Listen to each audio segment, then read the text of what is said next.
My name is Melinda Carson. For some reason, my friends just call me Linda. My dad calls me Keith, and he... Wait a second. I need to do something. Shut up, Mom. If you don't stop this damn crying right now, I'll have the doorman escort you out of here. This is a happy occasion. Haven't you noticed that everyone here is smiling? I hissed at the woman sitting just inches from where I was standing. But this shouldn't happen. She whines through tears. She looks at me for sympathy and finds none. Mom, everyone in town is here and having a great time. You, more than anyone else in town, are responsible for this and for the party that comes next. So deal with it and try to enjoy it. I hiss again. Luckily for me, my voice doesn't carry far. I just smile and wave to the 2 or 3 people who noticed our conversation. Everyone else's eyes are focused on the back of the church. Anyway, as I was about to say, my dad is the only person who can get away with calling me Keith. Damn, I lost my train of thought. I have no idea what I was going to tell you. Okay, I think the story's over. No, you won't get off that easy, but since I don't remember where I was, I should probably start from the beginning. About a year ago, I walked into my house after school. I had to choose an outfit to wear to the school's harvest dancey. The harvest festival was a big deal because it was the only outdoor dinner and dance we had. We live in California, and our weather is moderate. We don't see the wild storms that happen along the coast in the fall, and we don't see the landslides that happen near the mountains.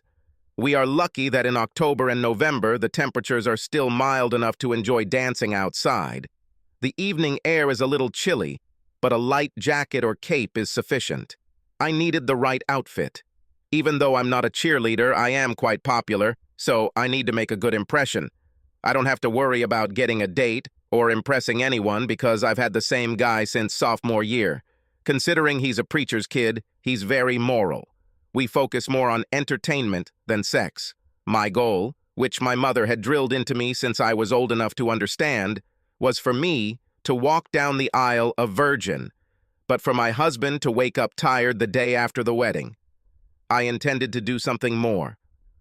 I was going to make Dean wake up scared. Part of the reason for my popularity is my brain. I participated in the National Honor Society every year in high school, and with the exception of my freshman year, I maintained a 4.0 GPA. In my first year, I got a C in physical education. I've never been very athletic. That year, as usual, my dad came to my aid. In the summer, he made me run with him every morning. When I went back to school, all the stupid things I had to do to get an A became very easy. After our run, my dad and I worked on the machines in his home gym.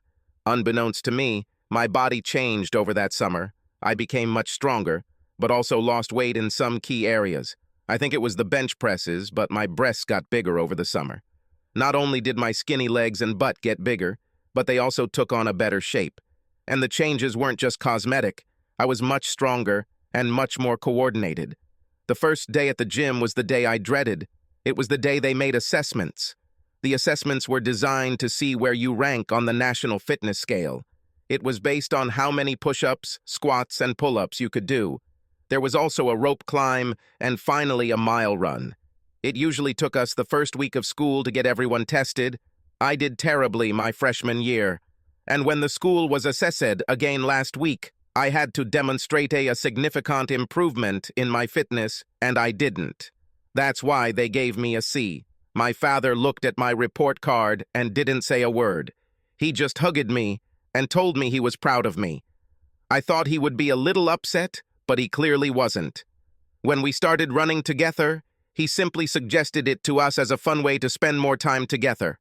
And being a daddy's girl, I was all for it. He was very thin. We slowly increased the distance and duration of the races. We talked as we ran, laughed and joked. I could tell my father anything. When he started talking after a run one day about us going on vacation, I followed him to the gym, and it seemed natural to start doing curls with him. In fact, it took me a while to realize that he had planned this. There was already a dumbbell with very light weights next to his heavier bell. Before I knew it, I had an entire training session with him, and we would go out or just have breakfast together before starting the day. He didn't attach much importance to it. It's not that I was ever overweight, I was just out of shape, and he gently pushed me to become more toned. The first thing I noticed when I returned to school after that summer was that there were a lot of people, both men and women, looking at me in my sports uniform. "What the hell happened to you this summer?" asked Becky Thatcher. Becky has been my best friend since birth and lives around the corner from me. Since both my parents, like her, worked, we met in kindergarten. "Did you take supermodel classes or something?" she asked. "Do you have implants?" "No," I smiled. "Damn it, what did you do?" she asked. "I was just spending time with Dad," I said. "But I did highlighting and highlighting my hair. Maybe that's the point. Last year I was able to do 8 women's push-ups and 20 squats. After that, I almost felt sick." I continued to talk to Becky during my approach. I did 25 push-ups and noticed everyone was looking at me as I moved on to the next exercise to do squats. The physical education teacher ran up to me and asked who I was. Even Becky was looking at me. "Linda, you did 25 push-ups," she said, perplexed. "I should have been quiet while I was making them," I said. "Perhaps I could do more." I didn't pay much attention. "Linda, you did push-ups the man's way," she said. "Apart from the athletes and some fans, no one even came close to your result. Before the time was up, the teacher told me to stop doing squats. You only had to do 50 to reach the maximum on the scale," he said. "Last year I couldn't do a single pull-up. I had to do what they called a hang. In a hanging, you pull yourself up and hang there, keeping your chin over the bar for as long as you can. They had to lift me into place because I couldn't pull myself up. I was only able to hang for about 2 seconds. This year I went right after Big Mill. Milburn Drysdale Big Mill was the center forward of our football team. Big Mill weighed over 200 pounds in high school. All that weight made it difficult for him to do pull-ups, but he was strong as a bull and did 11 pull-ups. I jumped on the bar and did 12. When my feet touched the floor, a muffled sigh was heard in the gym. My dad made me do several sets of pull-ups with a weight belt around my waist. Our reward system gave me a donut or treat every time I beat my previous score. The second and third approaches were the most difficult. I was used to doing 8 pull-ups with 25 pounds strapped around my waist. Doing just one set of 12 without additional weight was hardly a challenge. It was the end of the first day of physical education class. Everyone was already talking about me. Boys who had never paid me any attention before were now hovering around us. Becky liked the attention.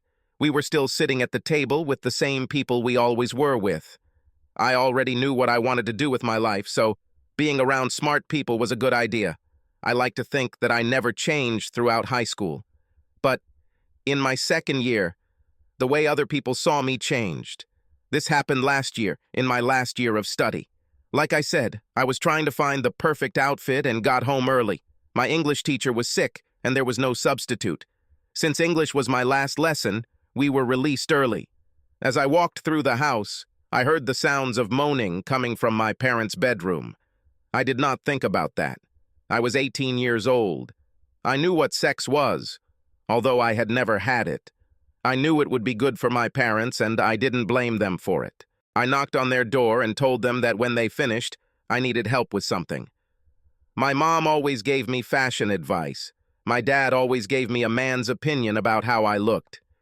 "Dad, where's Mustang?" I asked. My father never went anywhere without this car, and he never put it on display in the store without complaining to me about how much he would miss it. Suddenly, my memory went haywire. I remembered hearing my mother's moaning voice, but not my father's. I pushed the door open and was overcome with rage. I saw my mother hurriedly trying to get dressed and the principal of my high school pulling up his pants. "You're a damn traitor," I screamed at my mother. "And you, Mr. Eddington, my father will kick your ass. When all this is cleared up, you will be looking for a new job." I slammed the door and ran out of the house. I hadn't even walked a block when my phone started ringing. I looked at the display and saw that it was my mother. I pressed the answer button and immediately hung up. I went to Becky's house. I hung out with Becky that day and stayed with her until I was sure my dad was home. As I walked up the driveway, I saw his Mustang. Large chrome exhaust pipes, chrome wheels, and racing stripes. made the car look much more sinister than it actually was. I think we all see things differently. My dad looked at the car and saw beauty. I looked at it and it just looked angry, with blades and scoops and wings. And the sound it made. That car was damn loud. But for my father, the sound of these pipes was like music. I used my key and entered the door. My mother immediately became nervous as soon as I walked through the door. "Hey, Keith," my father said, smiling. He came over and hugged me like he always did. My father squeezes me so tightly that I can feel the love oozing out of him. "Are you okay, kitten?" he asked. "It's been a hard day, Dad," I began. "You know how you go through life thinking you can count on certain people, and they just turn out to be full of it?" Mom turned pale at my words. "Melinda, may I—" she began. I turned my head sharply and looked at her intently. My father didn't notice the exchange. "Dad, we need to talk about something," I said. "Of course, Keith," he said. "Do you want to wait until after dinner, or should we do it now?" "It's okay after dinner, Daddy," I said. My father always looked at things from the outside. No matter what the problem was, he made me feel safe. Other people also treated him the same way. My father was an automobile engineer. He solved problems for a living. He just knew how to look at things from a different angle.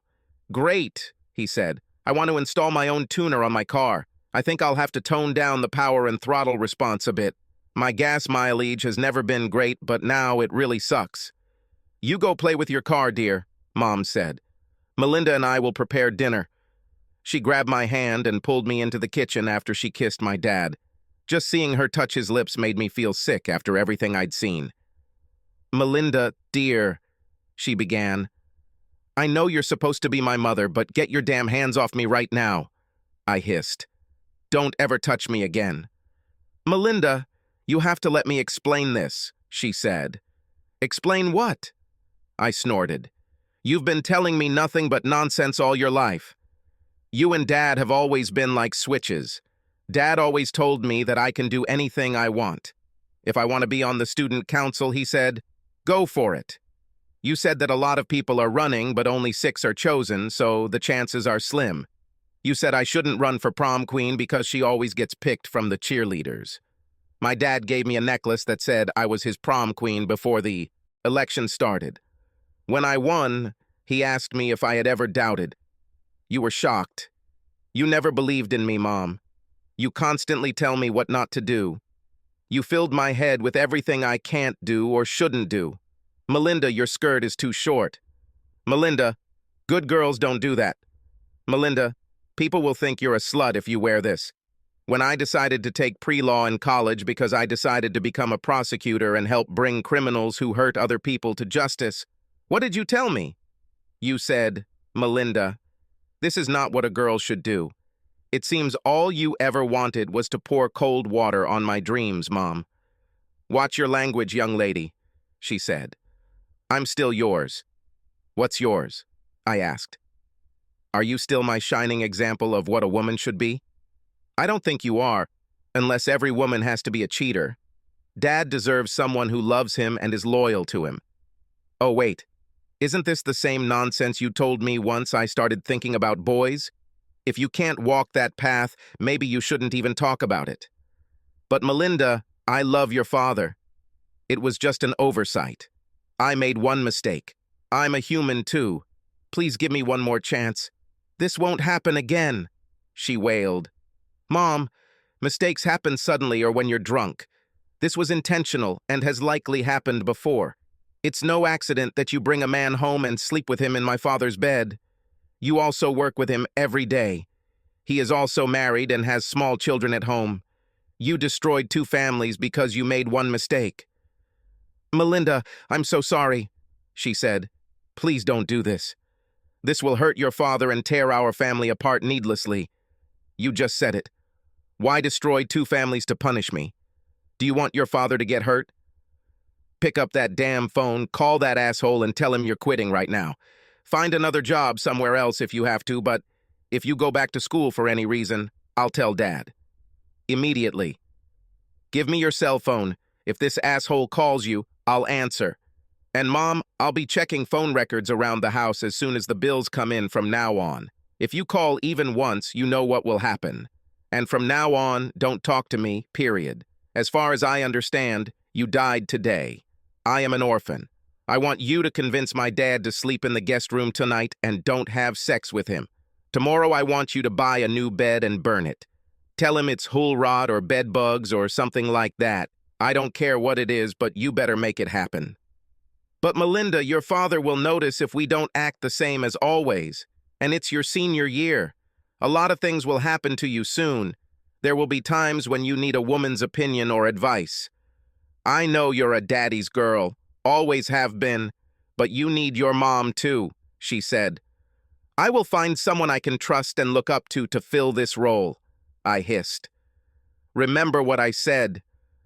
I turned and left the kitchen. I went and took her purse and handed it to her. Melinda, can I call him on the phone? She asked. No, because I have your phone. Give it back, I said. She gave me her sleek iPhone. I have to get you to call him at home, I said. So his wife will probably answer the phone and you will have to ask her if you can talk to him. You will have to listen to the sounds of his children playing in the background. Maybe it will make you realize how terrible you are. Melinda, do you have to use that kind of language? She asked in a whiny tone. Yes, Teresa, I said. You once told me that being a lady is not just knowing how to curtsy and use the right fork. Being a lady means doing, acting, and speaking in the right manner appropriate to the situation. Do you remember this? She nodded her head. Well, when I'm with a person who has no morals, no class, and has the nerve to cheat on someone who loves her very much, that's the language that suits the situation. Besides, you and I will not talk. From now on, a lot will happen. And once I leave for college next fall, the only time we'll have to see each other is when I'm home visiting my dad. I have one more request for you, Mom, I said. She looked at me pleadingly. This is for the future. From now on, whenever a big event happens in my life, I want you to be sick, injured, or simply unavailable. This means I don't want you to attend my graduation. I don't want you at my college graduation either.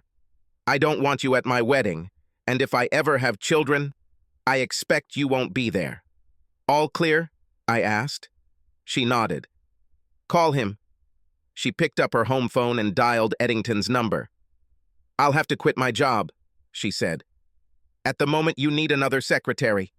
I won't be back at all. Have someone pack my personal items and send them to me. That someone will not be you. Mail my latest check or deposit it directly. Dawn. Don't call me again, or Melinda will tell my husband and your family. Goodbye. Well done, Teresa, I said. It was painful. What hurts? She asked. Tell your lover that you can't see each other anymore, I asked. Does this tug at the heartstrings? Do you feel that emptiness in your stomach? No, Melinda, she said sadly. I don't like Russell. I love only your father. Russell was just... Shut up, I snorted. If you loved my dad, you wouldn't... Melinda, you are very young now, she said. One day you will understand that. I hope I never understand anything the way you see it, I said sharply. I will never understand how a woman who is married to a man who loves her completely can cheat on him with someone like Mr. Eddington. Do you even know half the rumors about him? I mean, you're obviously stupid, but are you that stupid? Mom, you are far from the first woman, or even the first woman in our school with whom he started an affair. You're just the last one. I bet he can find someone else to please in less than a week. I put her phone in my pocket and left the room. I went to the garage to look at Dad. He opened the hood of his Mustang and plugged his tuner into the port on the engine. His new tuner could transmit information wirelessly to his iPad. The men were like little boys with their toys. With age, toys only became more complex and expensive. 3 of our neighbors also gathered around, looking under the hood of Dad's car. When I walked up and started looking at him, he saw me and smiled. The supper ready? He asked. No, Dad, I said. Do not rush. As much as a grown man can be naive, My dad was. He seemed happy. He loved his life. When he joked and talked with our neighbors, I felt so embarrassed that I even thought about depriving him of this happiness. He worked so hard to give us a good life. Mom only started working a couple of years ago, when I was old enough to look after myself. She had no secretarial skills and became a volunteer at my high school. She eventually began receiving a salary as she took on more responsibilities, eventually becoming Eddington's secretary. Then I decided, not for the sake of Mom or Eddington, but for the sake of Dad's happiness, not to say anything. I wasn't sure it was the right decision, but at the time, it seemed like the right choice. When I arrived at school the next day, everything started out great. About halfway through the first period, I was called into the principal's office. My wonderful day began to go to hell. I opened the door to Eddington's office. There was no secretary there because my mother quit. "Come in and close the door, Melinda," he said. "I would prefer to leave it open," I told him. "Well, can you just cover her?" he said. "What we need to talk about must remain confidential." "There's nothing to talk about between us," I said.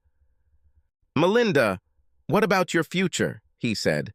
"The colleges you applied to will still be interested in your grades. If your GPA suddenly drops, you may lose several of your options." "How can this happen, Mr. Eddington?" I asked. "Some of your teachers may suddenly begin to evaluate your work more critically," he said, smiling. "I assume you already have some kind of solution to this problem, right?" I said. He nodded. "Melinda, what happened between your mother and I was an accident, but it shouldn't ruin your career or anything else. Can we just—" I turned around and slammed his office door so hard it was probably heard in the gym. His eyes became huge. "Who the hell do you think you are?" I screamed. "What are you, Darth Vader? Is this some kind of warning that the Death Star is coming to destroy my home planet? Listen, Dickless, this is the 21st century. Nobody falls for these cheap theatrical tricks anymore. So you won my mother? I'm not as stupid as she must be. I got a B+ every year that I studied here, except for my first year. Do you know how I got my grades? I worked hard. Nobody gave me anything. If my grades suddenly started to drop, I would approach my teachers with a copy of my work and ask them to reconsider. They would have to show me what was wrong with my work and examples of those who got it right. Second, most of my teachers love me more than they love you, so they wouldn't support your nonsense. Third, you just made yourself an even bigger fool because this—" I took my new iPhone out of my pocket and replayed his threat to him. His eyes grew even larger, and he sank into a chair. "So now I have proof that you tried to keep me quiet, or you will try to convince the teachers to interfere with my grades. I guess it's illegal, isn't it?" He nodded his head. "So it's not enough that you've been some cheap Casanova here for the last few years. Now you're trying to blackmail kids to hide your connections. Who are you most afraid of, Russell?" I asked. "This is Mr. Eddington for you, Melinda," he wailed. "Mr. is a title or term of respect," I snorted. "I have neither one nor the other for you, Russell. I hold your lousy little life and career in my hands. And you know what's the stupidest thing about all this?" He shook his head. "Before you interrupted my science lesson, I had already agreed with my mom not to tell Dad or your wife about this. So what are you most afraid of? Are you afraid that my dad will take revenge on you? Or that you will lose your career? Think about it. I'm going back to class." I walked out into the hallway, still seething with anger, and ran into my favorite teacher, Mrs. Abra. "Are you okay, Melinda?" she asked. And suddenly, everything became clear to me when I looked into her eyes. Miss Abra was almost a legend in our school. All the boys and all the men were drooling over her. I remember more than once seeing a guy walking down a hallway and catching a glimpse of her, and then crashing into a wall or door. About half the girls in school hated her. It was simply unfair. All these young women are on the cusp of adulthood, like fruit on a vine that is just ripening. Most of them then realize that they have reached a point in their lives where they are in better shape. Time and gravity are their best friends. Then they encounter a woman like Miss Abra, who makes them look like clumsy little boys. And when you look closely at her, your feeling of despair becomes even deeper. One of the things that most girls learn very early on is that we are all different. Each of us has something remarkable. We learn to emphasize our strengths and downplay our weaknesses. So if you're a girl with an oily face, you know you need to wear sexier clothes to highlight your body and tone down your face. You can also grow your hair longer and playfully style it to cover one eye or the other. If you don't have breasts, you probably have a nice butt or great legs, so you don't wear a bra and wear shorter skirts to highlight what you have. If you don't have a big butt or legs, this is not a problem. You wear low-cut tops and show off to girls. If you are a skinny model with no butt, breasts, and legs, then you will highlight your face. The point is that God gives us all something. The trick is to discover what you've been given and do something about it. Then Ms. Abra comes to ruin everything. Let's start from the top. The woman is simply unfair. She has what I call reactive hair. Her hair is naturally light brown. She told me that when she was growing up, he was called mouse brown because he was so reserved and mousy. The women who had it did not stand out in any way. It wasn't a rich, sexy, dark brown that could be called smoldering, nor was it even remotely light. In Ms. Abra's case, her hair reacts to the sun. If there is a lot of sun, it will only take a few days for some of her hair to start turning lighter. It looks amazing. Everyone always thinks that her hair is highlighted. If she wears her hair in a ponytail or styles her hair so that parts of it are not exposed to the sun, those areas seem to darken. And before you know it, her hair has 2 or 3 very natural shades mixed together. Half the women I know spend a lot of money trying to achieve a look they don't even think about. Her hair goes down almost to her waist and flutters like the wings of a butterfly. And all that hair does is draw attention to her face. Her face is as beautiful as the rest. She has the bluest eyes. When she talks about math, the worst thing you can do is stare at her. I've heard many boys say that they looked at her and just went into a trance. Her eyes are so blue that you simply forget where you are. I wish she had a huge nose. But her nose is so small that it's like an ornament on her face. And she does the stupidest thing. She has what she considers a flaw. She has a bunch of tiny, almost symmetrical spots of freckles on her nose. She covers them with very light makeup because she hates them. Then, when we walk outdoors and she doesn't wear makeup, all the guys see the freckles and fall in love with her even more. I absolutely hate her mouth. At this point in history, we seem to be fascinated with lips. All over the world, women are getting collagen injections to make their lips thicker and fuller. Then there are women who were born with huge lips. Mrs. Abra has a small mouth, but it has the perfect Cupid's bow shape, which makes it appear larger than it actually is. Her teeth are also very white, and she smiles often. Her smiles are quick, so if something makes her smile in class, the whole room seems warmer. While her head and face are prominent, her body is intimidating. All the parts just don't have to add up to the whole. She doesn't have huge breasts, but that doesn't matter. In fact, last year at a senior pool party, I forgot my swimsuit, and Mrs. Abra told me that since she was an escort only, I could take hers. She said it makes more sense for the students to have fun than the staff. I was sure I couldn't fill her top. Then I noticed it was only a 34C top. At 18 last year, I wore a 36C top. Her breasts are not big at all, but her chest and torso are so small that her average breast size appears large on her. Her waist is also small, only 23 inches, which makes her butt look bigger than it actually is, and she runs every day like my dad, so her legs are intimidating. Mrs. Abra has a few quirks. This woman teaches math and science. She wears a lab coat all day, hiding her body. She also wears very long skirts and blouses that button up to the neck. She also wears those stupid safety glasses all the time, like she forgets she's wearing them. She just doesn't seem to realize how beautiful she is. The worst thing about her is that she is simply the sweetest person you could ever meet. She spends extra time with all of her students and really tries to make sure we understand how useful math and science are for our future careers. I think she has a weakness for shy, unassuming types. You often see her standing there smiling at one of those socially awkward but very smart guys. But she doesn't tolerate any nonsense from the guys on the team.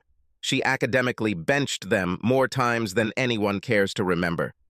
When a coach stormed into her lab, angry that one of his players had dropped his GPA in her class to the point that he was on probation and unable to play, she refused to give him any opportunity she didn't. I would give it to someone else. While we're on the subject of coach, he tried very hard to win over Mrs. Abra a couple of years ago. He was rejected outright. She made it clear to him that she was in no way interested in him. She went so far as to remove her name from the list of chaperones for any extracurricular activity in which he participated. Several other teachers also made their own attempts with her. She just didn't seem to want to date anyone. The coach started telling everyone that he knew when she showed no interest in him that she preferred girls. My mother once told me that she heard from one of the other science teachers that Mrs. Abra was once married. Abra was her last name after marriage. Her maiden name was Troy. Her husband was her childhood friend. He joined the army and died during training. The worst thing is that he didn't even get to serve his country, although everyone who signs up makes us proud. For her, it seemed like the biggest waste of her life that her husband had died while training in a logistics procedure. He actually wanted to work for the same company as her father and believed that helping move equipment and resources for the army around the world would be a valuable experience. He also assured her that all he did was essentially warehouse work and receiving. He will stay as far away from bombs and bullets as possible. The soldier, who was not familiar with operating a forklift, crashed into a rack containing boxes of heavy shells. The entire rack collapsed. The boxes were so heavy that they bent the safety cage that protected the forklift operator. He escaped serious injury, but her husband was crushed under literally tons of metal.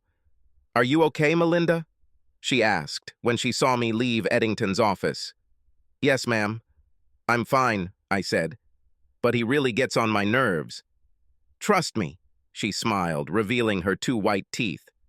"I know this feeling. I never expected to see you leaving the principal's office. I hope you're not in trouble." "No, ma'am," I said. "But since you mentioned it, I really need some advice.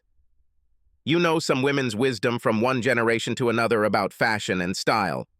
So you need me to find someone to give you fashion advice?" she said. "Well, I guess we could ask Sandy. Do you know Mrs. Delacroix?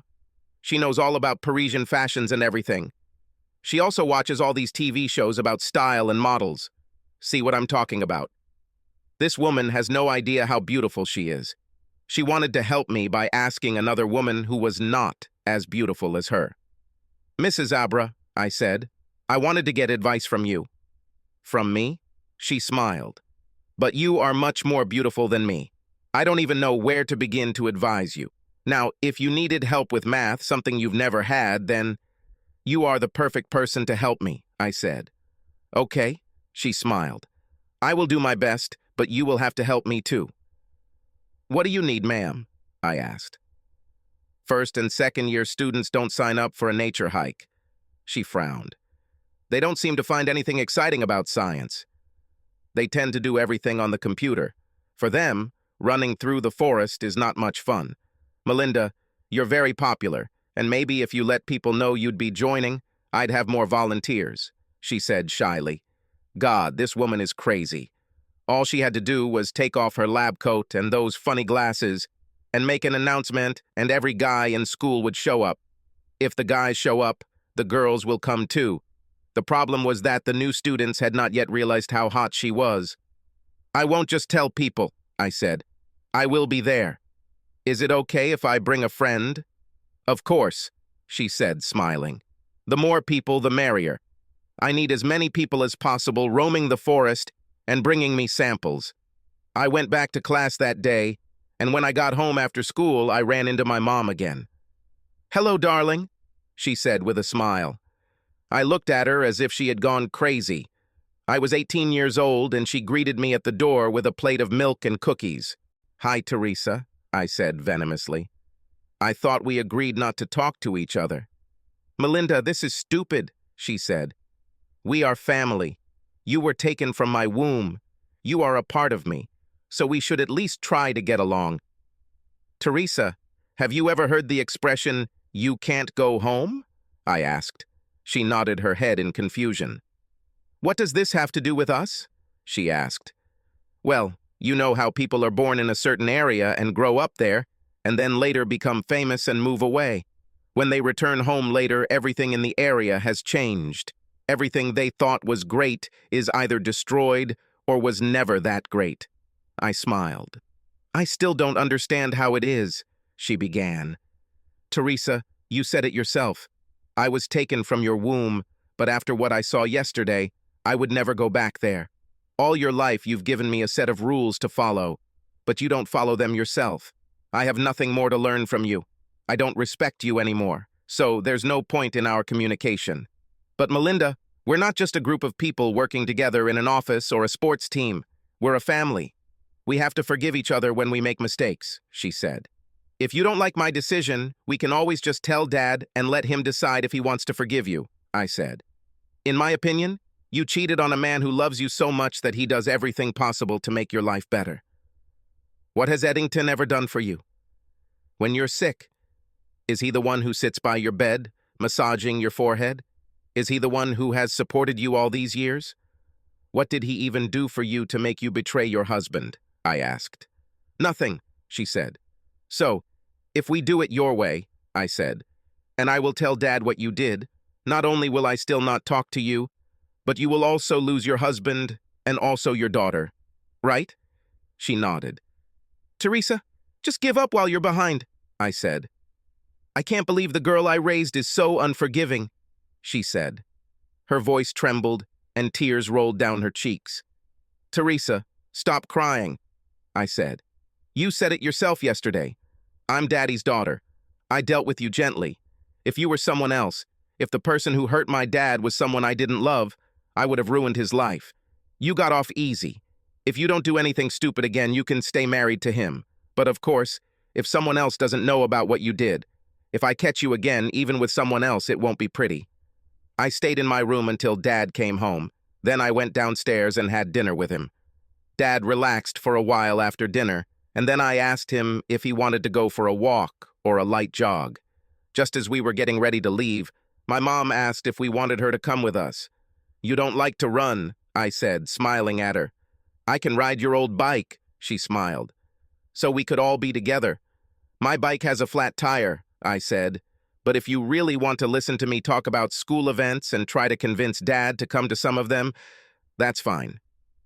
Maybe since you're there, we can talk about yesterday too. Well, if my bike has a flat tire, there's no way I can go with you, she suddenly said. My ass is too fat to run. I love your ass, honey, my dad said. He kissed her, and I wanted to vomit. My mom smiled at me after he kissed her and patted her ass. I think she wanted to consider it a victory. When my dad got up to change into his gym clothes, she smiled at me. See, Melinda, he wasn't hurt. He still loves me just as much. And believe it or not, I still love him too. I would never hurt him. He's the man I intend to be with. Spend the rest of my life. All I wanted was a little excitement. It will be very exciting when he divorces your cheating ass, I said, smiling at her. She just shook her head and went to the kitchen to clean. When Dad and I ran, we talked. He was telling me about some problems at work and what he wanted to do with his Mustang. I told him about the post-harvest dance and the scientific expedition for Mrs. Abra. I nudged him a little and he agreed to accompany me. When he told me that he would make my mom come too, I told him that I had already asked her and she had other plans. So when Saturday came, Dad and I got up early and grabbed breakfast on the go. We were still eating it when Mrs. Abra pulled up in her car. She had one of those new Pontiacs, a reissue of the classic GTO. The car came out a few years ago and wasn't as big of a hit as GM expected. It was too similar to G6 and G8. And while the performance was great, it didn't look like what muscle car enthusiasts wanted. My dad immediately jumped out of his Mustang and slowly walked around the car. He looked at everything. He looked at the wheels and brakes and dual exhaust pipes, and then leaned back and looked at the body lines.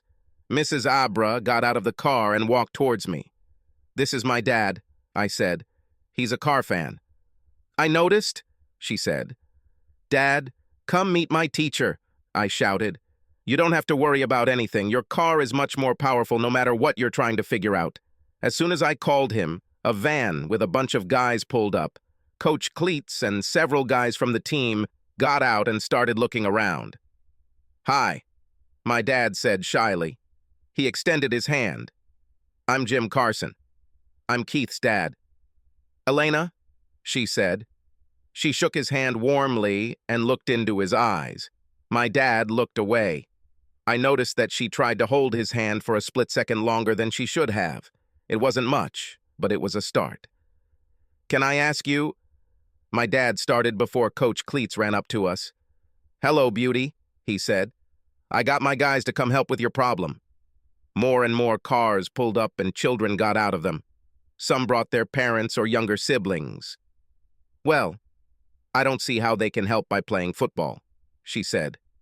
"And if they don't want to be here, then they shouldn't. I need water and soil samples. I also need to know where they came from. I need leaves and plant samples. If they mess it up, I'll have to start over. They can handle it, beauty," he said, "and you and I can go look for something together." "See you later, Elena," my dad said. "Elena, huh?" Coach Cleats said. "Well, Elena, let's get started. My name is Mrs. Abra, Coach," she said. "I don't like being called pretty, and we're not on friendly terms. I really don't understand why you came today, so I would really appreciate it if you could keep an eye on your boys so they don't trample on the vegetation while we're here. The goal is to study nature, not destroy it." The coach turned red and looked ready to explode when one of his guys in the background whispered, "Ooh, frozen." I shook my head and followed Mrs. Abra. The morning and early afternoon were very eventful. I naturally teamed up with my dad, and we went through all the forests, finding what we were assigned to find. Mrs. Abra was very excited and often asked us where we got a particular sample and followed us around to see it for herself. It was interesting to watch her and my dad being together. I could see that, if given the chance, they would work together. But the funny thing was that they were almost never alone. Many mothers and their sons or daughters tried to talk to my dad. At the same time, many men tried to approach Mrs. Abra. Finally, late in the afternoon, the school bus driver arrived in a van to take all the samples back to the school, and Miss Abra thanked everyone and told them to stop. She told us that the day was a success and that the school science program thanked us all. Everyone got into their cars and left. I was ready to go too. I needed to think seriously. In the morning, I saw Russell Eddington appear, but he didn't stay long. I think when he saw me and my father, he left. I also saw my mother's car. I wasn't sure if she was there to see Eddington or to find out what I was doing, but she drove past and continued on her way. Perhaps it was a coincidence. I had several problems to solve, and at the same time, I was starving. "Jim," Ms. Abra said as we got into the car, "first of all, I want to thank you for coming. You and Melinda were my best lab assistants today. And secondly, just before everyone came, you were going to ask me something, weren't you?" My father looked at her shyly, and she smiled. Suddenly, I wasn't so hungry anymore. Things might not be as bad as I thought after all. "Come on, Dad. Invite her to come and eat with us," I thought. "It's something personal," my father said shyly.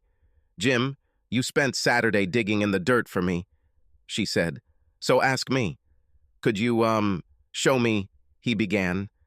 I kinda thought my dad was above it, but my mom sure as hell wasn't. Ms. Abra's eyes also narrowed, but my father continued to rapidly plunge into disaster. "I'd really like to see," he continued, "the engine in that GTO. It is expected to be a 5.7-liter V8 engine. This is the same engine that was in the Corvette that year. I am curious. Why does it only produce 350 horsepower? What year is this? Because the 04 had 350 horsepower and the 06 had 400. While both are very respectable, you'd think with such a larger engine you'd get more out of it. I mean, my Mustang is only 5.0 liters. And it produces 462 horsepower without forced air and—" "I have no idea what you're talking about," she laughed. "But you can look at it all you want." She was still smiling at him and shaking her head as she got into the car and opened the hood. Dad picked it up, put the support in place, and began to look at what the guys were looking at there. Ms. Abra got out of the car and stood next to him. Unfortunately, Coach Klitz also jumped off the bus and headed to the car. "What's wrong with your car, hell, Miss Abra?" he asked angrily. "Nothing," she said. "Do you have somewhere to stay?" "No, I'm alone tonight," he said. "So what are we looking at? It's a motor, isn't it? From here I can see what's wrong with him. You need to have your carburetor repaired. Maybe we can get away with just cleaning it. I think we have the fluid we need on the bus." This engine doesn't have a carburetor," my father said. "It's fuel injection." "Exactly," said Coach Klitz. "I was going to pour starting fluid into the injector. Well, I'll let you guys continue. If you can't fix it, call me. You still have my number, right?" "Yes, I have your number," Ms. Abra said sarcastically. She turned back to look at the engine with my dad as, frozen again, came from the bus to a burst of laughter. "Dad, eat," I said a few minutes later. We said goodbye to Ms. Abra and headed home. When we returned home, because it was Saturday, my mother had not prepared dinner. When we entered, she looked at us hesitantly. She walked up to Dad, hugged him, and then looked at me. I kept a neutral expression. "Melinda, today is Saturday, dear. Don't you have a date or something?" she asked. "Mom, you know Dean and I went out last night," I said, "and we'll probably figure something out tomorrow afternoon, but on Saturday night he has to help his father clean the church." Remember, I helped too, just to be close to Dean, but his mother annoyed me. Why do moms always create problems? Mom immediately went into a defensive position. "I wasn't trying to cause trouble, honey," she said. "I was just wondering if you were busy with something. You are a beautiful girl. You should enjoy life. This is your last year at school. You'll have to get serious about your studies next year if you want to get into a good law school. You work hard, and I want you to be able to rest well, too." Mom, life is not always about fun. I had a great time bonding with my dad today. It was a lot of fun, and we also helped one of my teachers.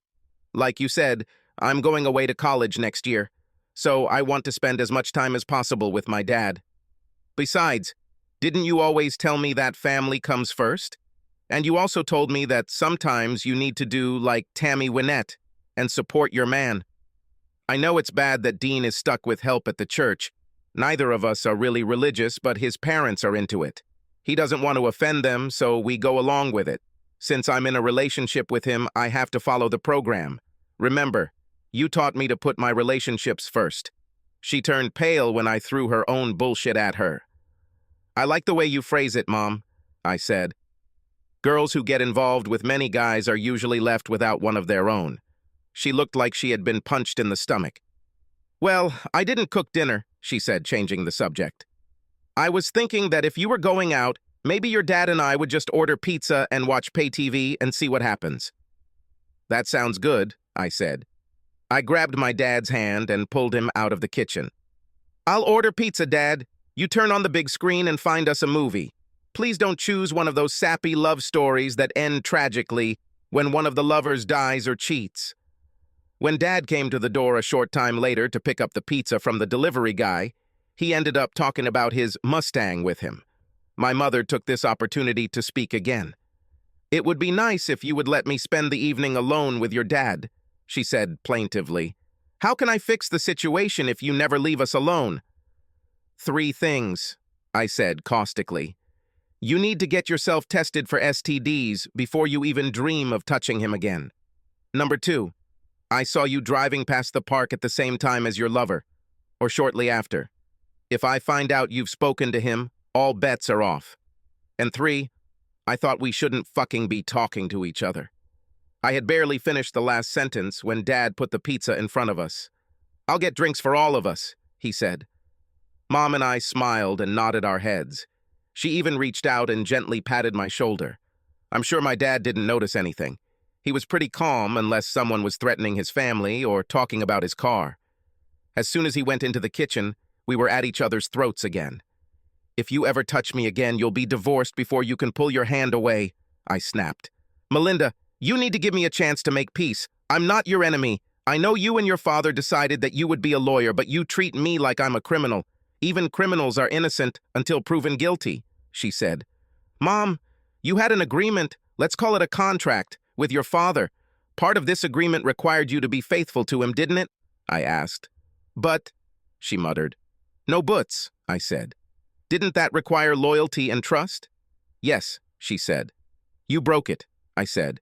We don't need any proof because I was there. I caught you red-faced and red-handed. Is this also true?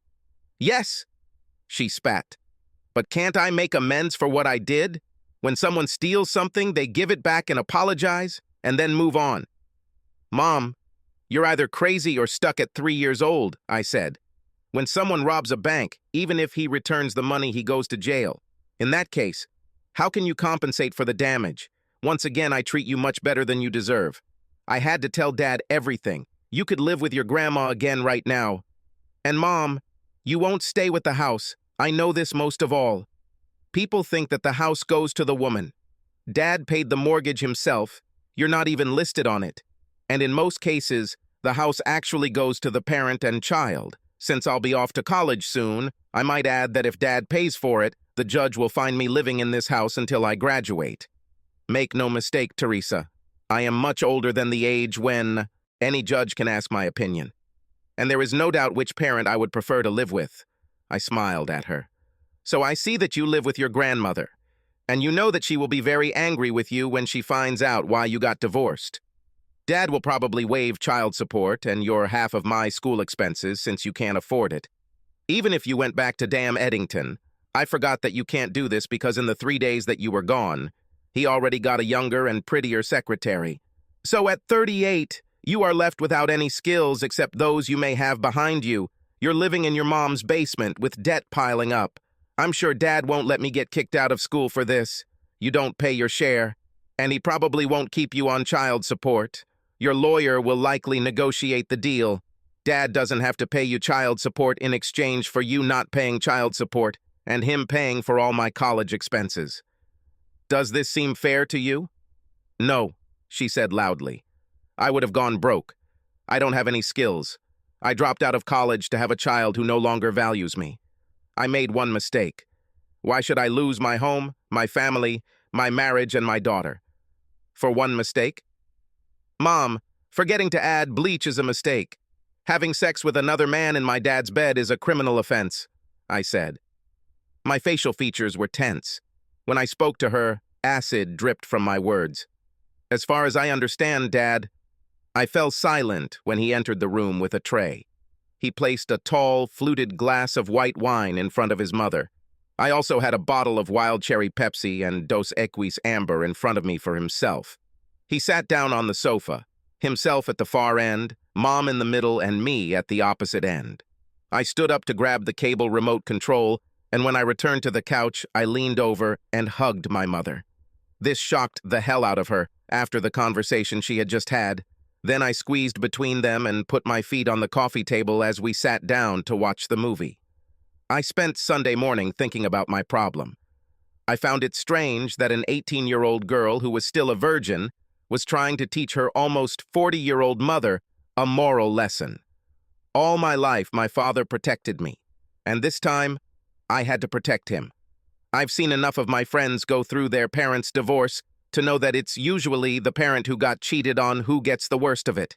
When Daniel's father cheated on her mother with his secretary, they divorced. Her mother received a house and a monthly check, but she became withdrawn and depressed. She started drinking and just became a different woman. This also affected Danielle. Her mother's self-esteem and confidence were destroyed. Meanwhile, her father married his secretary. He got her pregnant, started his new family with a woman half his age, and moved on with his life. Somehow the money he had to pay Danielle's mother was not enough for the pain he caused her.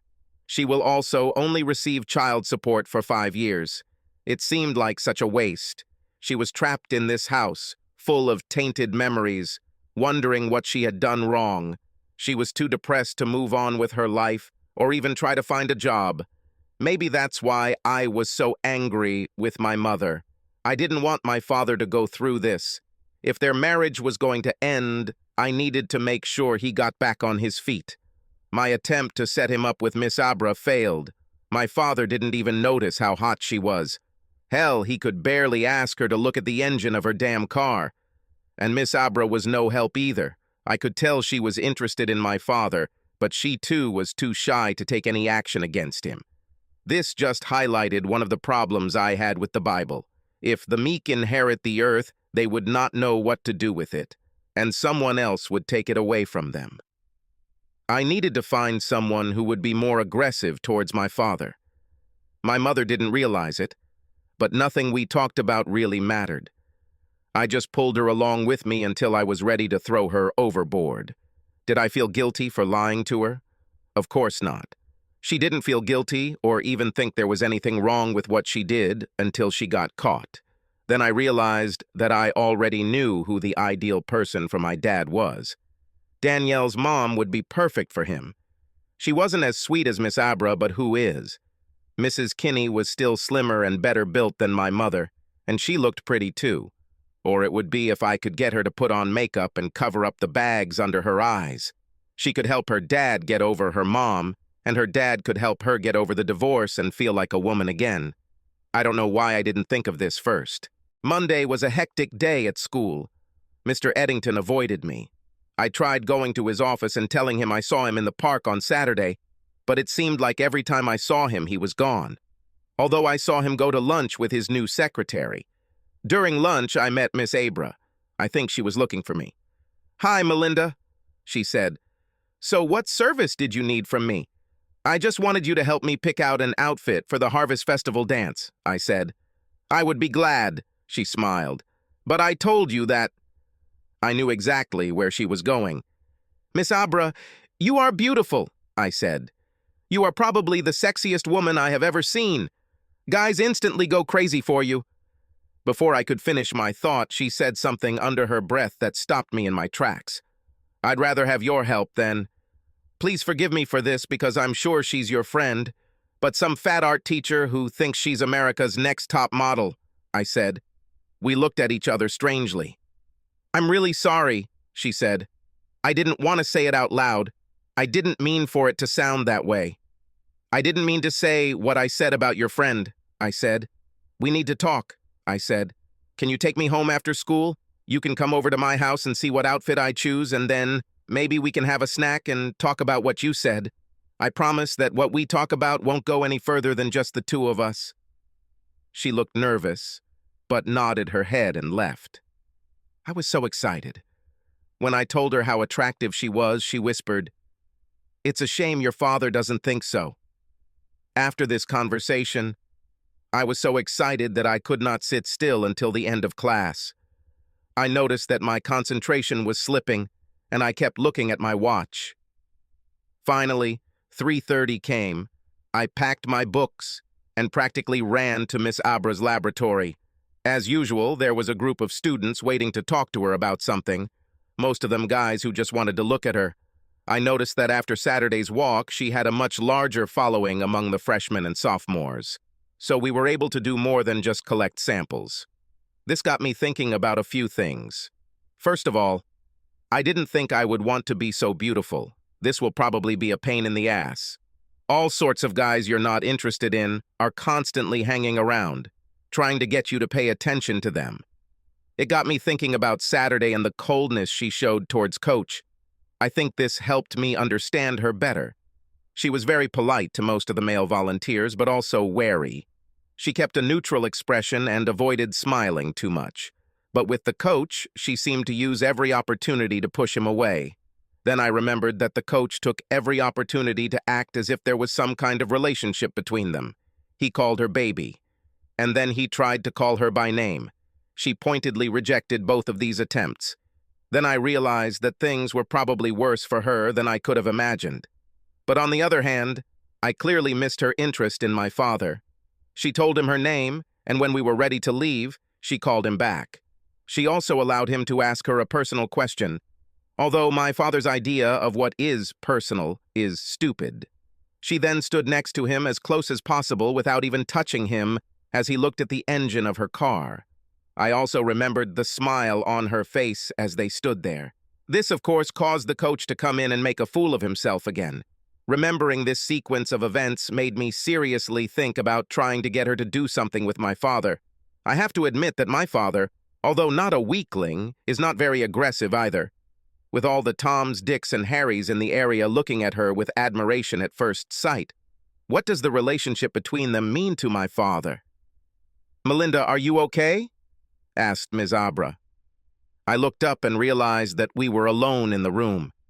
I was so deep in my thoughts that I didn't even realize that she had gotten rid of all her students and was waiting for me. "Sorry, ma'am," I said. "I was just thinking. You do that a lot, don't you?" She smiled. "That's probably why you're such a good student." We got into her car and I decided to test it. As we pulled out of the parking lot, she started the engine and the car took off, leaving a spray of gravel behind us. "Not bad," I said. She looked at me. "Your car has power, but it's also smooth. My father couldn't have done it if everyone in the area hadn't ducked out of the way." "I could probably drive this car," I said. "You don't drive your dad's car?" she asked. While I was talking about this, I was analyzing her voice and everything she did. Her hands gripped the steering wheel tighter, and there was much more tension in her legs. There was also the fact that I was talking about cars in general. She was the one who raised my father's Mustang.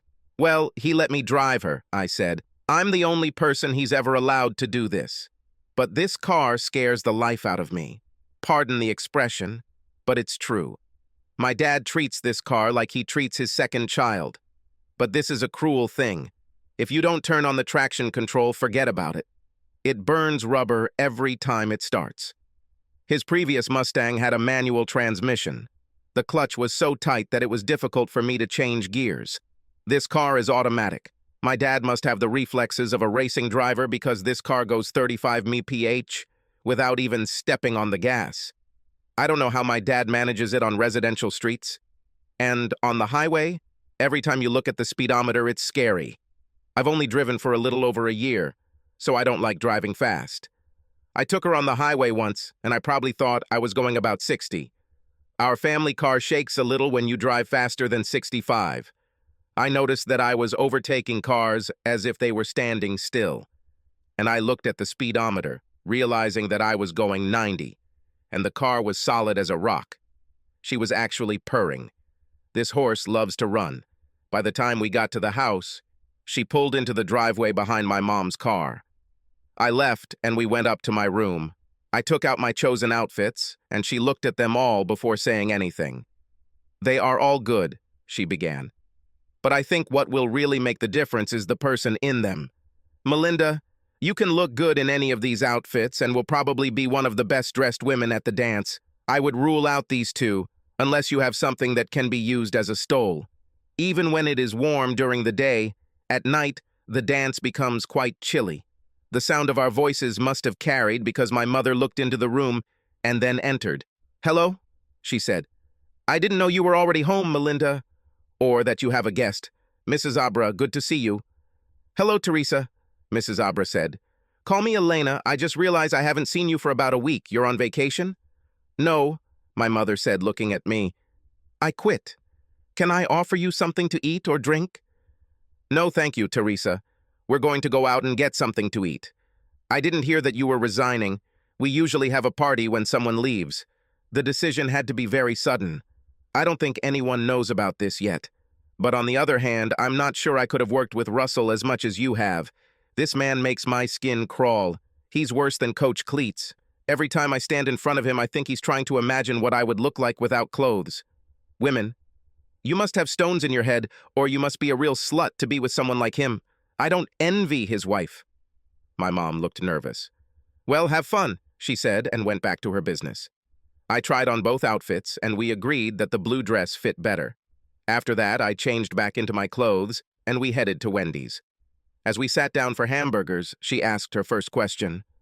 "Melinda, if your mom is home, why didn't you just ask her to help you pick out outfits?" she asked. "We'll come back to this," I said. "Can we talk about the important things first?" "Fine." She smiled, looking at me with amusement on her face. "Melinda, you will be a great prosecutor. You have the ability to see the essence of things." I nodded. I'm really not trying to be cruel or hurtful, ma'am, but this is important to me. So forgive me if I step on your feet, okay? I said. She was still looking at me with a smile. You like my dad, don't you? I asked. Suddenly, she choked on her French fries. She took a long sip of her soda and then looked at me with wide eyes. Of course not, she muttered. I'm not a destroyer of families. Your dad is a married man. I just looked at her. She nervously picked at her fries.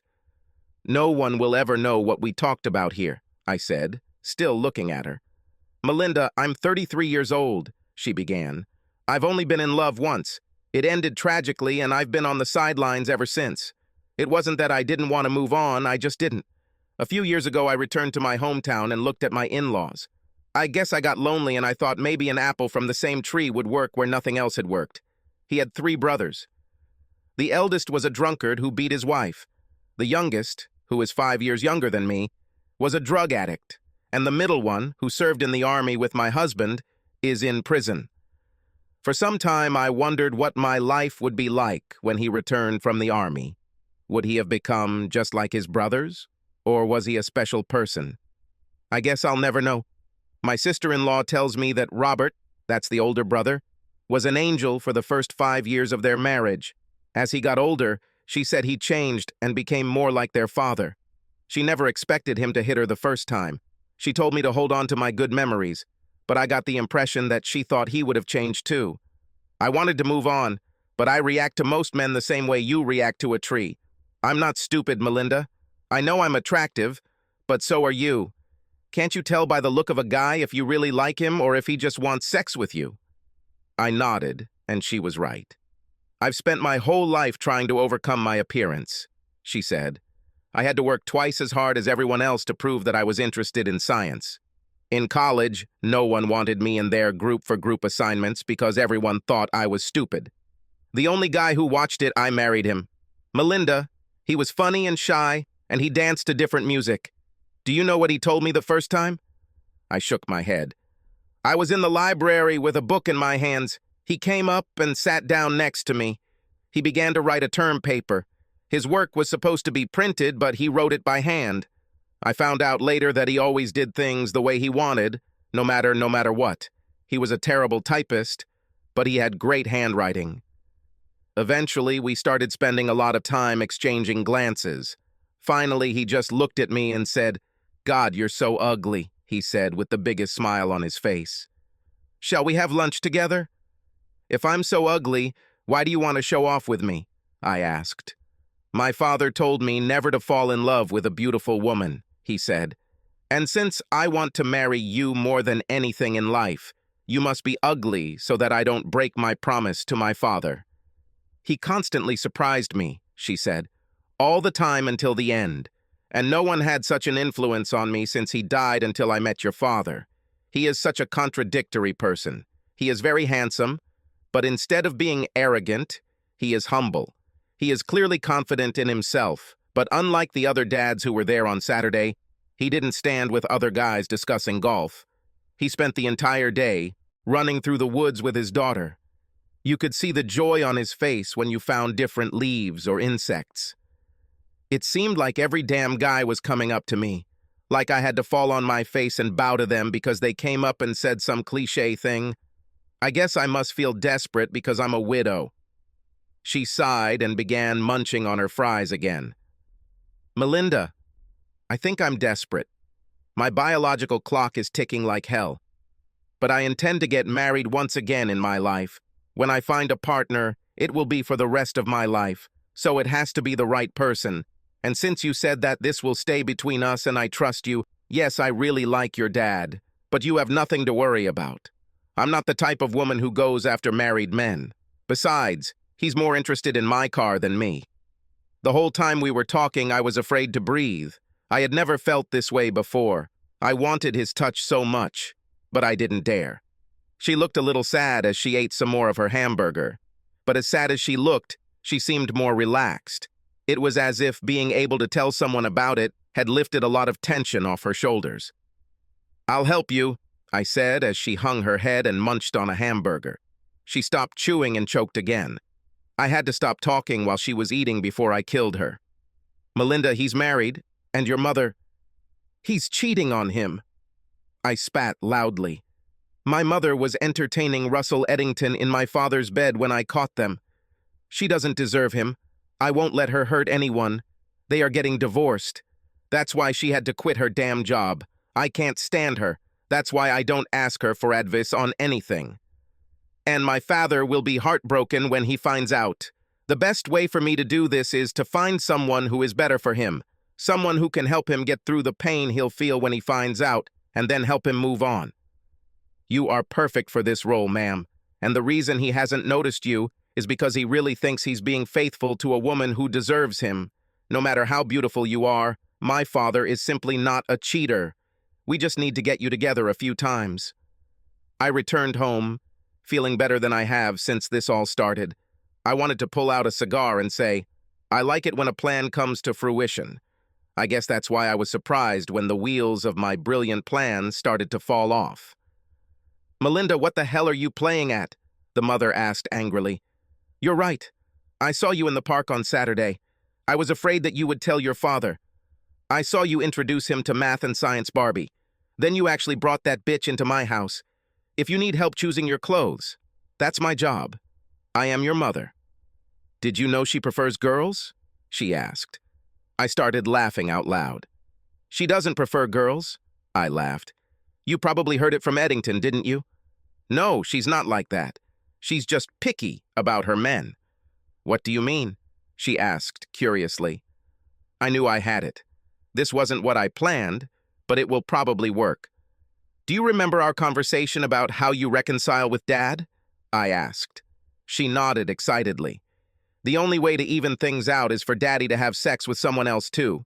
Then everything will be smooth, and we can become a family again. I'm tired of all this anger, Mom. I miss you. So if your father has sex with her a few times, it will all be over and you'll never tell him, she asked.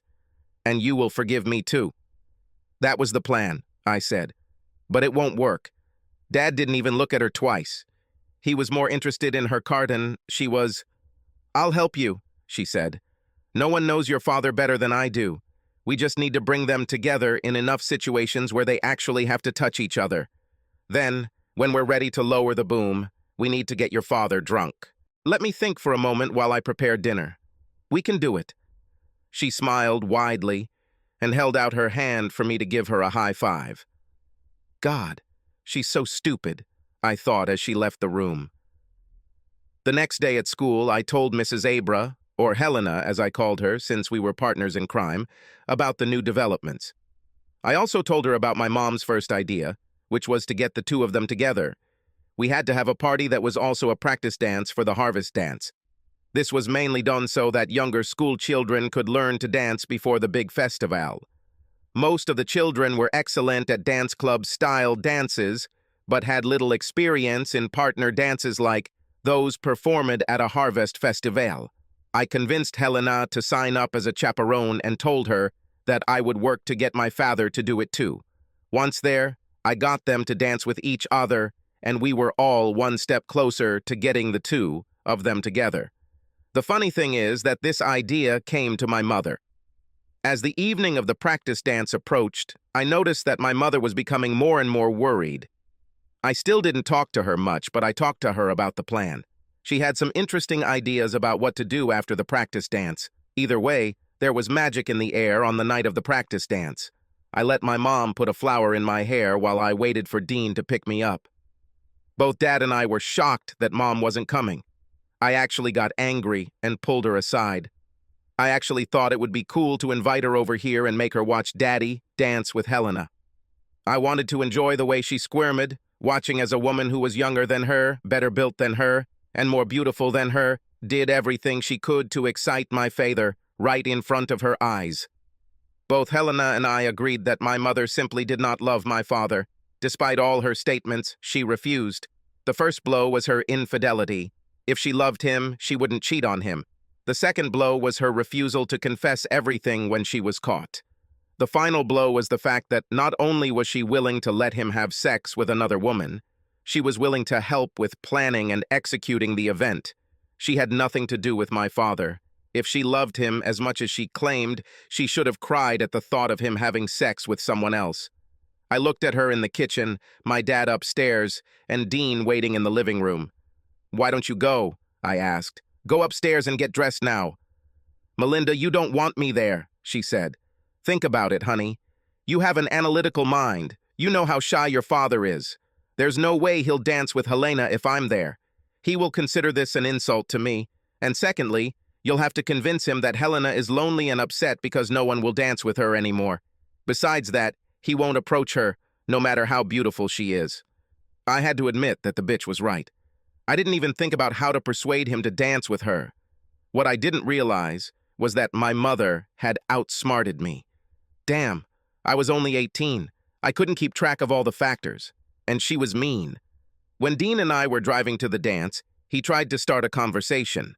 Although my thoughts were busy with other things, there were so many things that could go wrong. I reached out and took Dean's hand. He's so lucky. His calm nature reminded me of my father. This was one of the reasons why I loved him so much. Dean had the same capacity for commitment to a cause, idea, or person that my father had. But unlike my father, Dean would never have to worry about the woman he loved cheating on him. Other than the fact that the parking lot filled up after dark, the school remained unchanged. We stopped at Dean's house so his dad could take a photo of us while his mom chewed gum. Okay, I'll take that back. It was insulting to imply that his mother was a cow. In fact, I want to apologize to the cows who were offended by my heartless comparison. As we approached the door, I heard the powerful roar of the engine and smiled. "Wow, that must be your dad's Mustang," Dean said. I laughed and shook my head. "No, honey, that's not my father," I said. A few seconds later, we heard an even lower and louder hum, and the driver started the engine as he pulled into the parking lot.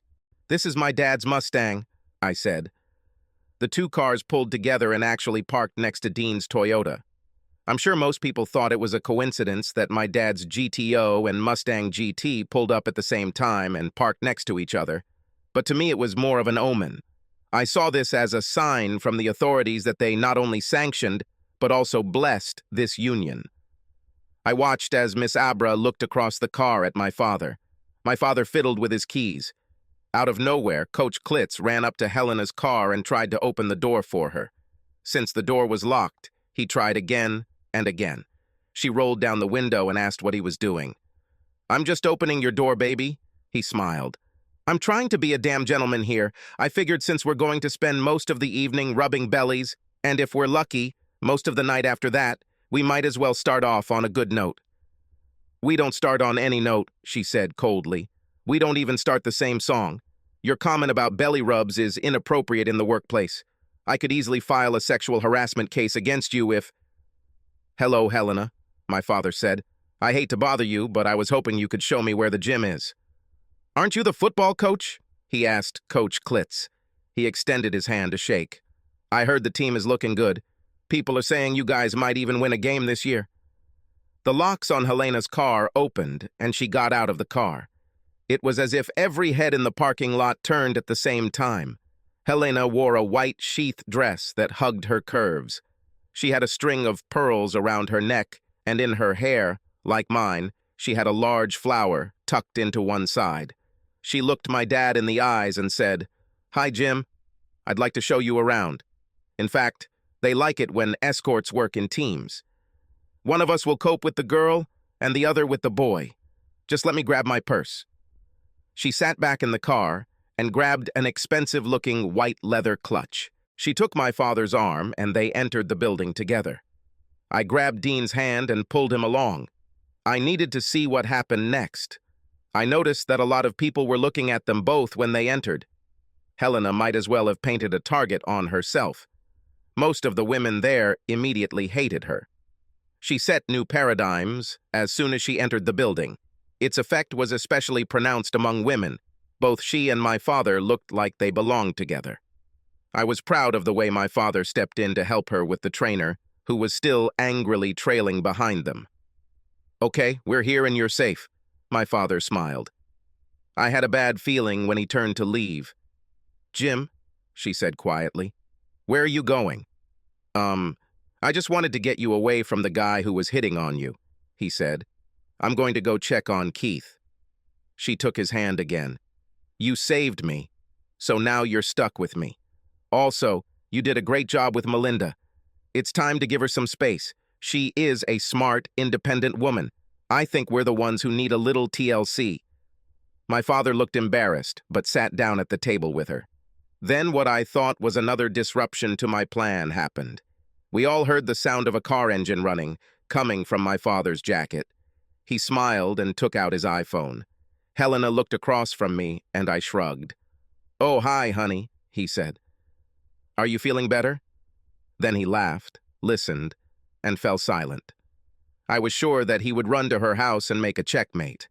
This bitch beat me up, but at least I got him to pay attention to Helena. He motioned for me to come to him. "I have problems," he said. "Your mom says Helena is depressed because only idiots ask Helena out. I saw this coach, honey. He's an asshole. Your mom says I should dance with her. How the hell am I supposed to do this?" "You can do it, Dad," I said. "Just be yourself. After all, you're only asking her to dance, not to marry you." For some reason, the DJ wasn't fully tuned in yet, but he played the song, and a lot of people headed to the dance floor. Dean and I went dancing, and as he spun me around the floor, I couldn't help but keep an eye on our table. As Dean and I returned to the table, a man came up and asked Helena if she wanted to dance. "I'd love to," she said cheerfully, "but I already promised someone all my dances, although he hasn't asked me yet." "He must be an idiot," the man said. Before Elena could say anything, the DJ played another song. We heard a howling female voice with a beautiful Irish accent. "The light of day is slowly fading. Time stands still with you. I'm only waiting for you, a light touch, and I feel weak." "Come on, Jim. They're playing our song," Elena said. "Do we have a song?" asked my father. When they hit the dance floor, I listened to the song. When the singer reached the chorus, I couldn't help but smile a little. Elena knew exactly what she was doing. "So keep going. Keep going. Come on, leave me breathless. Tempt me, tease me, until I can't deny it loving feeling. May I long for your kiss. Come on, keep going. Come on, leave me breathless." They danced, and although my father seemed confused at first, a smile appeared on his face. I realized that everything would be okay. Looking at Elena, I knew that he was in good hands. She began to dance with him very formally, but very slowly, but purposefully, pulled him closer. When they weren't dancing together, they sat at the table and laughed and talked. Elena was in seventh heaven. She was literally beaming. Men from all sides tried to catch her gaze, but she kept both eyes strictly on my father. She caught my gaze and silently whispered, "Breathless." Even though my poor dad didn't realize it, he was having an almost perfect first date. We had only been there for about 3 hours when the fantasy ended. Someone must have put something in the punch because Coach Cleats was angry and drunk. He headed towards our table and Elena. Elena spoke and leaned towards my father. The huge figure of Coach Cleats loomed over them. He stood there, glaring as they laughed. "Elena, get up and dance with me," he demanded. "This guy has been monopolizing you all damn night." "You're wrong, Mr. Cleats," she said. "I monopolized it. Can you imagine how many women wanted to dance with him? And he rejected them all." As anger flashed across the coach's face, my father stood up and stood between Elena and the coach. "Listen, buddy," the coach seethed. "I know it's hard, and I feel sorry for you. But just because Eddington is having fun with your wife, that doesn't mean you can interfere in my affairs with my woman, and I—" My father's fist slammed into the coach's face so quickly that he didn't even see what was coming at him. The blow was so powerful that it lifted the coach into the air and knocked him down. A mixture of confusion, anger, and pain competed for space on my father's face. He looked around in complete bewilderment. I didn't know what to say or do. This was never included in my plans. I never imagined that anyone other than me would ever tell my father what was going on. Unexpectedly, however, a jealous, drunken idiot ruined everything. Just when I thought things couldn't get any worse, the bottom fell out. 3 police officers pushed through the crowd and headed towards my father. He put his hands out to be cuffed, but they just looked at him. "Sir," "Are you James Carson?" asked the first officer. My father nodded his head. "Sir, we need you to come with us, please," the officer said. "Do I have to wait until we get to the station to call my lawyer?" asked my father. The police looked at him like he was crazy. "Sir, no one cares that you hit that drunk," the officer said. "This is a private party. Security is responsible for maintaining order on the territory. If we're not called, we don't care. We came for you because your wife was in an accident." "She fell?" asked my father. "She was in a car accident," the officer said. "She wasn't driving. The man with her also has very serious injuries." "We'll follow you, Jim," Elena said. I was glad she took the lead because I was still in shock and felt so bad for my dad. Everything I planned, all my schemes were designed and intended to ensure that he experienced as little pain as possible. It all blew up in my face. Dean and Elena walked me out of the school. Everyone was staring at us. Elena threw me her keys and told me to follow her. She got into my father's car and followed the police. The tires squealed very loudly, but she soon pulled herself together. I followed her as she asked, and Dean followed me. I was most interested in how the hell my mom ended up in the accident. After all, she should have stayed at home. We went into the waiting room near the reception department. We were directed to a waiting room on the 3rd floor, next to the operating rooms. This bothered me, and, as analytical as my mind is, it got me thinking.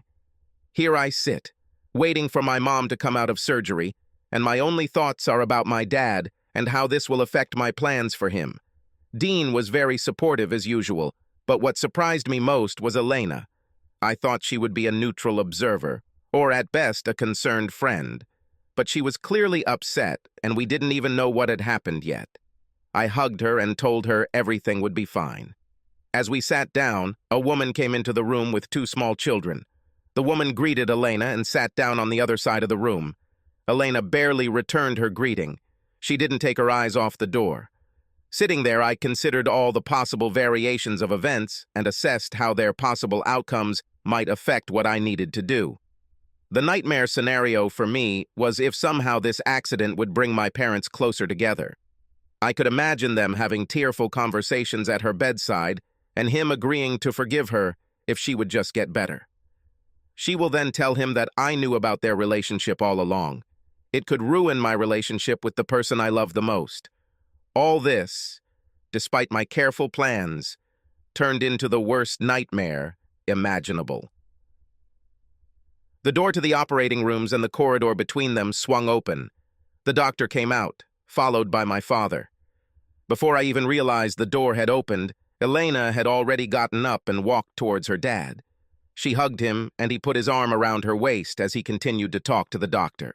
The thing that caught my eye the most was his face. My father tried to hold on, but he was clearly very angry. I moved closer to them to hear what they were saying. As I got closer, I heard parts of the conversation. I heard the doctor say, the head hit the center console under the airbag. I also heard, will likely require reconstructive surgery if she survives. Another thing I only heard part of was, can't figure out why her head was there. Then I heard, the jaw closed and took a bite. This last remark completed the picture for me. I must be a monster because I turned around and ran out of the waiting room. I found the nearest toilet on the floor and made sure it was empty. Then I just burst out laughing. It took me about 5 minutes of hysterical laughter before I could put on a serious face. When I returned to the waiting room, I heard a slight argument. I'm telling you right now, if you do this your way, you will live your life with a lot of regrets. My father stood and Elena held his hand and told him to sit back down. But I don't care, he said. She's covered under my health plan. I don't want to be here anymore. I don't want to talk to her. I just want her out of my life. She pulled him back into the chair next to her, and he didn't resist. Honey, I know you don't want to talk to her, and that's why I want you to do it. If you really want her out of your life, well, it just won't work, she said. He turned and looked at her, and she hugged him. If you leave this hospital and plan to never see or talk to her again, it still won't work. Maybe you can find a way to let the lawyers handle everything so you never have to talk to her. Either you get the house or she gets it and you never see each other again. He nodded his head. This won't work, Jim, she continued. I noticed that my father calmed down as she spoke. I also noticed that the woman on the other side of the room was listening to everything she said. This is the real world, and when two people have been together for a long time, they create bonds. The most important of these connections is that you have a beautiful daughter and she has many more events in her life where you will probably at least run into each other. Are you telling me that you won't go to Melinda's wedding because her mother will be there? Or do you want to tell me that you are such a cruel person that you would deny the woman who gave birth to her the privilege of seeing her only daughter marry? My father pursed his lip and crossed his arms over his chest. Elena took his hand again, locking it in hers. I'm not done holding this hand yet, she said. Regardless of how you feel about her, there is another problem, she began again. Even if you push her out of your life and avoid her, there is the concept of permission. Psychologists like to call this closure. I don't like this term because when it comes to people and emotions, nothing is ever really over. In 5 or 10 years, even when you've resolved everything, there will still be 50 or 60 questions that you simply don't have answers to. But for your own sake, so that you don't spend the rest of your life doubting yourself, you need to talk to her. Damn, I thought. I was worried that Elena wouldn't be as persistent, and about my father, who was just as weak. Now things were moving so fast that I was gone for 5 minutes, and I didn't know what the hell was going on.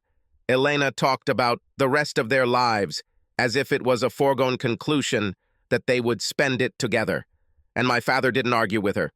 It was exactly what I wanted, but the sequence of events was not at all what I had planned. I probably shouldn't be upset because all I wanted was for my dad to separate from my cheating mom. I wanted him to find someone who would love him and who would be worthy of his love, and it looks like he will end up with the right woman. I just need to make sure all the parts are in place. After thinking about it, I stopped interfering. Let's let the universe sort it out. Life seems to have a way of working things out in the end. Now you're too nervous and too excited, Elena said. Stop drinking coffee, actually. I want you to just get out and go somewhere to calm down. Then come back to me and we'll wait for it together. You said she'd be in the OR for about another hour, right? She will have to stay in intensive care for at least that long. So you have time, but you can't just ignore it. I want you back in an hour. And what's about, he began. Melinda and I are here, she said. We can fill out any forms or do whatever needs to be done. I smiled at him as he looked at me. He came over and hugged me tightly. I walked over and sat down next to Elena. Go, Dad, I said. Elena is right. Driving always calms you down. As my father walked toward the door, a woman from across the room reached over and grabbed his sleeve. I'm so sorry for your pain, she said sadly. My father nodded his head. I don't even think he paid attention to what she said to him. Then I recognized her. It was Russell Eddington's wife. Elena started talking as soon as I sat down. Melinda, I thought you were the main schemer, she said. But your mother beat us all. She outplayed us all. She tricked your father into thinking she was sick, so she wasn't at the dance. She told you that if she was there, your father would be too shy to dance with me, right? I nodded, trying to understand what she was getting at. The call your father received when we arrived at the dance was from her, Elena said. I know that, I said. I was glad she called because she was the one who got Daddy to dance with you. Don't, Helena said. She called him to make sure you and he were at the dance so she could sneak out. Hugs Russell. Apparently this time they were going to a motel because last time you found them at your home. She didn't. She didn't know what time you were going to be home and she didn't want to risk getting caught again.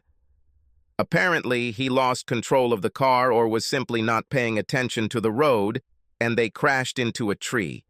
The airbags deployed perfectly and Russell only had one injury, but it was a major one.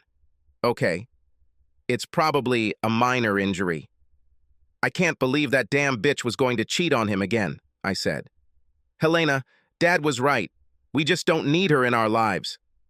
Maybe there's nothing they can do about it, a woman said from across the room. I don't understand you, ma'am, I said. But I don't understand your husband either. You are a beautiful woman, and you two have two adorable little girls. You are much more attractive than my mother. Why the hell would he cheat on you with her? Your mother is not the only one, she said, but she will probably be the last. Helena, he never cheated on you, did he?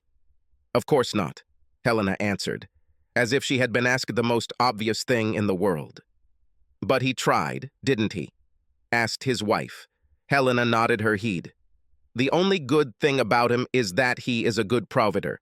My girls and I need that kind of financial security. My plan was, wait until my girls are old enough to understand the situation and then divorce him. Now this could all be thrown into the air. I'm pretty sure your father is going to name Russell in his divorce case. I'm sure when this happens your mom will sue him for something. And I'm sure he'll lose his job because of this. I may just have to go ahead and try to get my piece of the pie before it goes completely bust. I'm so sorry this has affected your family, young lady, she said. As she was saying this, a light bulb went on in my head. After some time, my father returned. Dean called his parents and told them he was going home. He hugged me and kissed me quickly and then said goodbye to everyone. My father sat down next to me where Dean was. I stood up and sat on his other side, pushing him next to Helena, who immediately took his hand back. We sat and talked about anything, but not about the accident. We talked for a long time. Eventually, I dozed off. When I woke up, the nurse tapped me on the shoulder. I fell asleep with my head on my father's shoulder. He was sleeping with his head thrown back, and Helena was in the same position as me, only on the other shoulder. She also hugged his arm, as if she had no intention of letting him go. I found it strange that I didn't remember my mother ever holding him so tightly. Can you wake up your mother and father and tell them that she is awake, but she can only have visitors for a few minutes and you better move quickly, because with the amount of painkillers they gave her, she will soon fall asleep.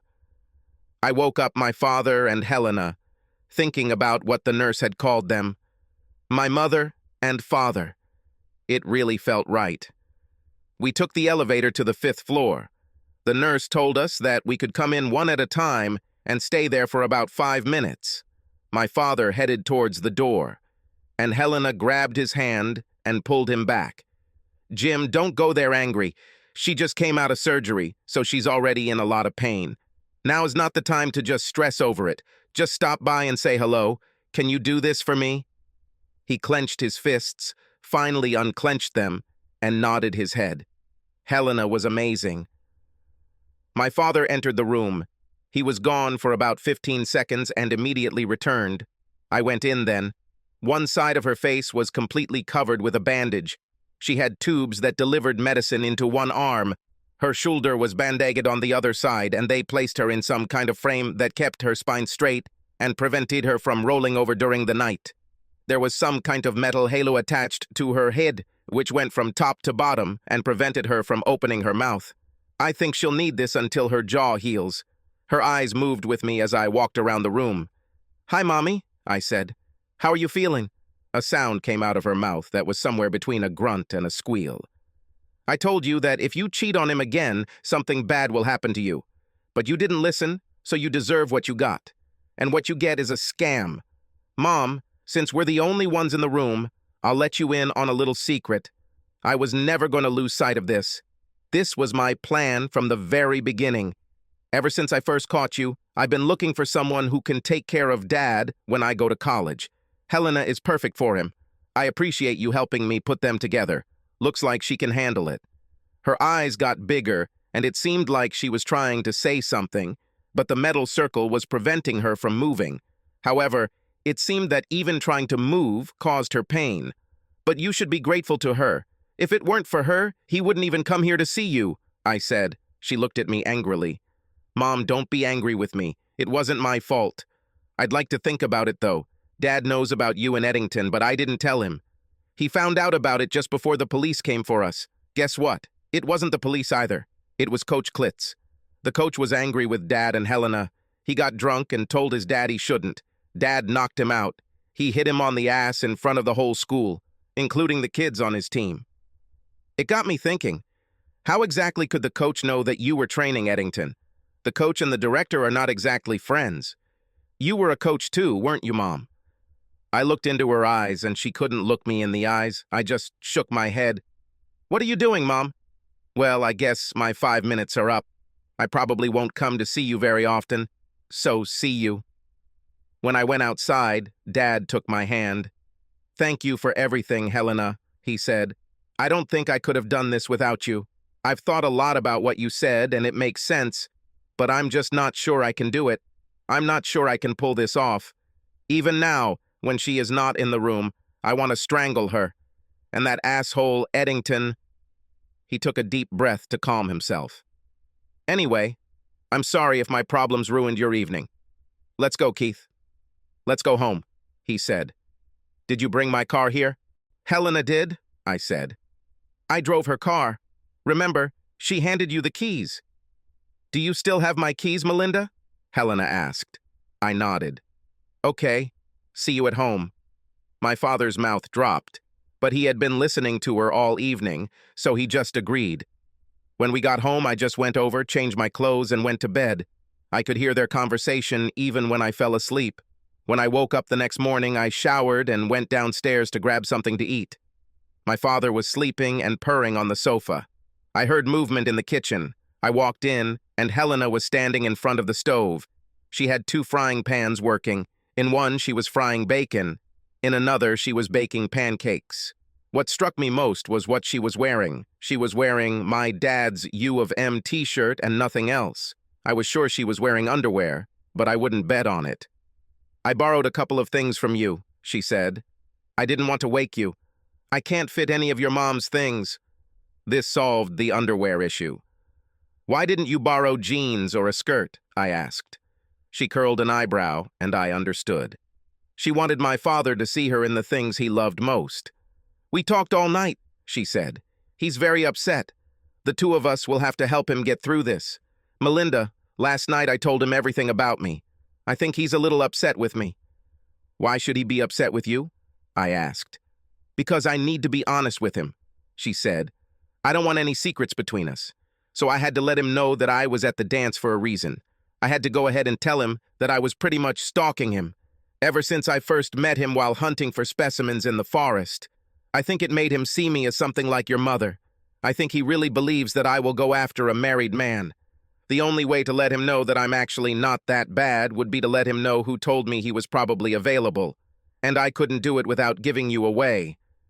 If I was not sure that it belonged to my father, then it was this statement that convinced me.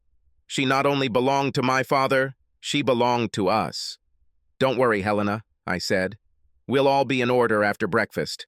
She nodded her head and picked up the fork she was using to flip the bacon and the spatula she was using to cook the pancakes. I took the fork. I'm terrible at making pancakes.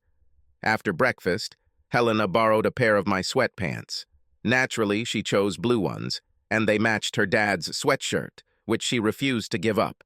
She packed lunch, and while Dad argues and complains all the way, she took us out of the house for a picnic. We found ourselves back in the forest, in the same place where we hunted for the specimen. The 3 of us talked the whole time, and I confessed everything. Helena also confessed to my father that she loved him. The saddest part was seeing that my dad was still angry, but just couldn't handle what my mom did. Several times, he told Helena how beautiful she was, and even said, I would be crazy about you if it weren't for... We all knew what he meant. Helena asked me why Dean wasn't here, and I reminded her that it was Sunday, and that he would have to be at church until at least noon. As we left the park and headed home, we received a call from the hospital. Mom woke up and really wanted to see my father. He gave the nurse his grandmother's phone number, and we went home. We stopped at Elena's apartment because she needed clothes. How long are you staying? Asked my father. She arched her eyebrow again. We watched movies and relaxed for the rest of the day. Dean joined us after leaving church. We sat there, watched movies, talked, laughed, and ate. I noticed that Helena was never more than a few inches away from my father. The next day, we all returned to the real world. I had to turn in assignments and take a test. People looked at me all day. The guys from the team constantly came up to me and shouted or laughed. "Pooh," they said. They also delivered mock strikes. I found out what was going on almost before lunch. Nobody knew what really happened at the dance. Not many people heard what Coach Klitz told my father, but everyone saw the results. The strange thing was that no one noticed it until this morning, but Coach Klitz was also in the hospital. When he landed on his butt, he broke his tailbone. The assistant coach conducted the training. Towards the end of the day, we were all called into the hall for a meeting.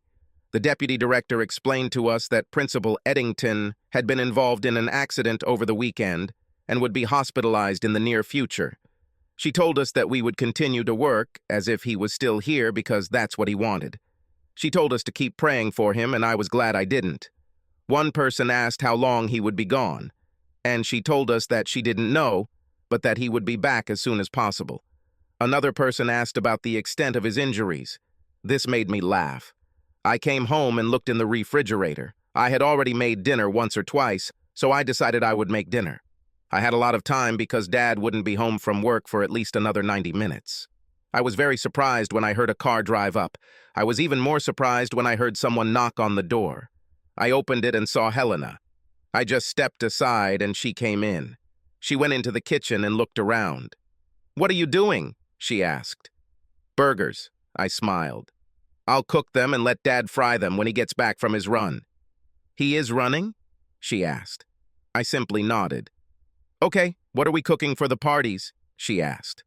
I shrugged. "How about a nice big salad?" she asked. "We'll mix everything we can find, and if you don't like it, just don't put it on the plate." "That's a good idea," I said. She pulled out a large bowl and we chopped up the vegetables, onions, and mushrooms. "Do you think he won't mind if I run away with him?" she asked. "I think he would like it," I said. And she did it. When my father returned home, she was waiting for him in her workout clothes, and I'm sure he noticed how great she looked. They came home, took a shower, and we all had dinner together. During dinner, we talked and avoided the gorilla in the room. Helena mentioned that her car made a strange sound and sometimes lost power. After dinner, Dad drove his car into the garage and got to work. Helena pulled out her reading glasses and began checking her papers in the garage next to him. My grandmother called and asked if she could come. Dad told her that she was always welcome. Once there, Helena went upstairs and took a long bath. My grandmother wanted to know why Dad wasn't in the hospital on Sunday or that day. She looked at me and asked if my father was stopping me from visiting my mother. Apparently, my mother didn't tell my mother anything. "I know she had an accident, Jim, and she totaled the car. But it's not even your car. Why are you so angry with her?" When Dad explained the situation and the details of the incident to my grandmother, she almost lost consciousness. She apologized to my father, and he explained that he made sure she received the best possible care, but he was still too angry and too hurt to go see her. After that, my grandmother left and still looked shocked as she got into her car and drove away. A week later, we all went to the Harvest Festival dance. Me with Dean, of course, and Dad with Helena. If I thought she looked impressive at the practice dance, it was nothing compared to the real dance. The biggest difference was how they were treated. Everyone just knew they were a couple. Not a single guy came up to ask her to dance. I think there were two reasons for this. Firstly, because she didn't let my father go all night. She even held his hand while they ate. And secondly, people were still talking about what happened to the coach. I heard a few guys say, "Dude, if you ask her to dance, this guy will knock you out." It was a wonderful evening. This allowed Helena to come out of her shell and really show people how friendly, charming, and funny she could be. She didn't have to worry about guys hitting on her all the time when my dad was around. Both her smile and the light in her eyes tripled. Of course, she smiled at him most of the time, but that's how it should be. Even after the dance became history, it simply changed. She no longer had to hide behind lab coats and stupid safety glasses, so a lot more guys crashed into the walls. But every night she waited for my father at home, and sometimes even went to the factory where he worked, as if she couldn't wait for them to be together again. This continued for the next few weeks. Both Dad and Helena told me they would take me to the hospital if I wanted to go. Dad also told me that if I wanted to go alone, I would be more than happy to use Mom's car or the Jeep that Dad drove in the winter. As for Helena, they were almost never apart. They were only far from each other when they were at work and, of course, while they were sleeping. Their romance, if you can call it that, was strictly school level. I don't think I've ever seen them kiss. I knew how Helena felt about my father, but I wasn't sure how he felt about her until one evening he came home and she wasn't there. He didn't ask me anything, so I decided not to tell him. He looked around the house and then looked outside. He still didn't say anything, so I didn't provide any information. However, I secretly videotaped him looking around the entire house and repeatedly looking out the window. When she finally showed up, he pretended everything was fine. "Oh, hi," he said, and headed into the garage. Helena looked at me strangely. "What have I done?" she asked. I told her. "Why didn't you tell him we had a parent-teacher conference today?" she asked. "Because it's time," I said. "Time for what?" she asked. "Elena, Dad is stuck in limbo. It's time for him to return to the real world. He doesn't even think about his mother. She's been in the hospital for over a month now, and we haven't visited her once." "I'll take you to her if you want," Elena said. "Damn me," I said. "I don't want to see her." "Maybe he doesn't want to either," she said. Even as I watched the expression on her face when she said that, I knew her fur was standing on end and she was ready to fight for my father.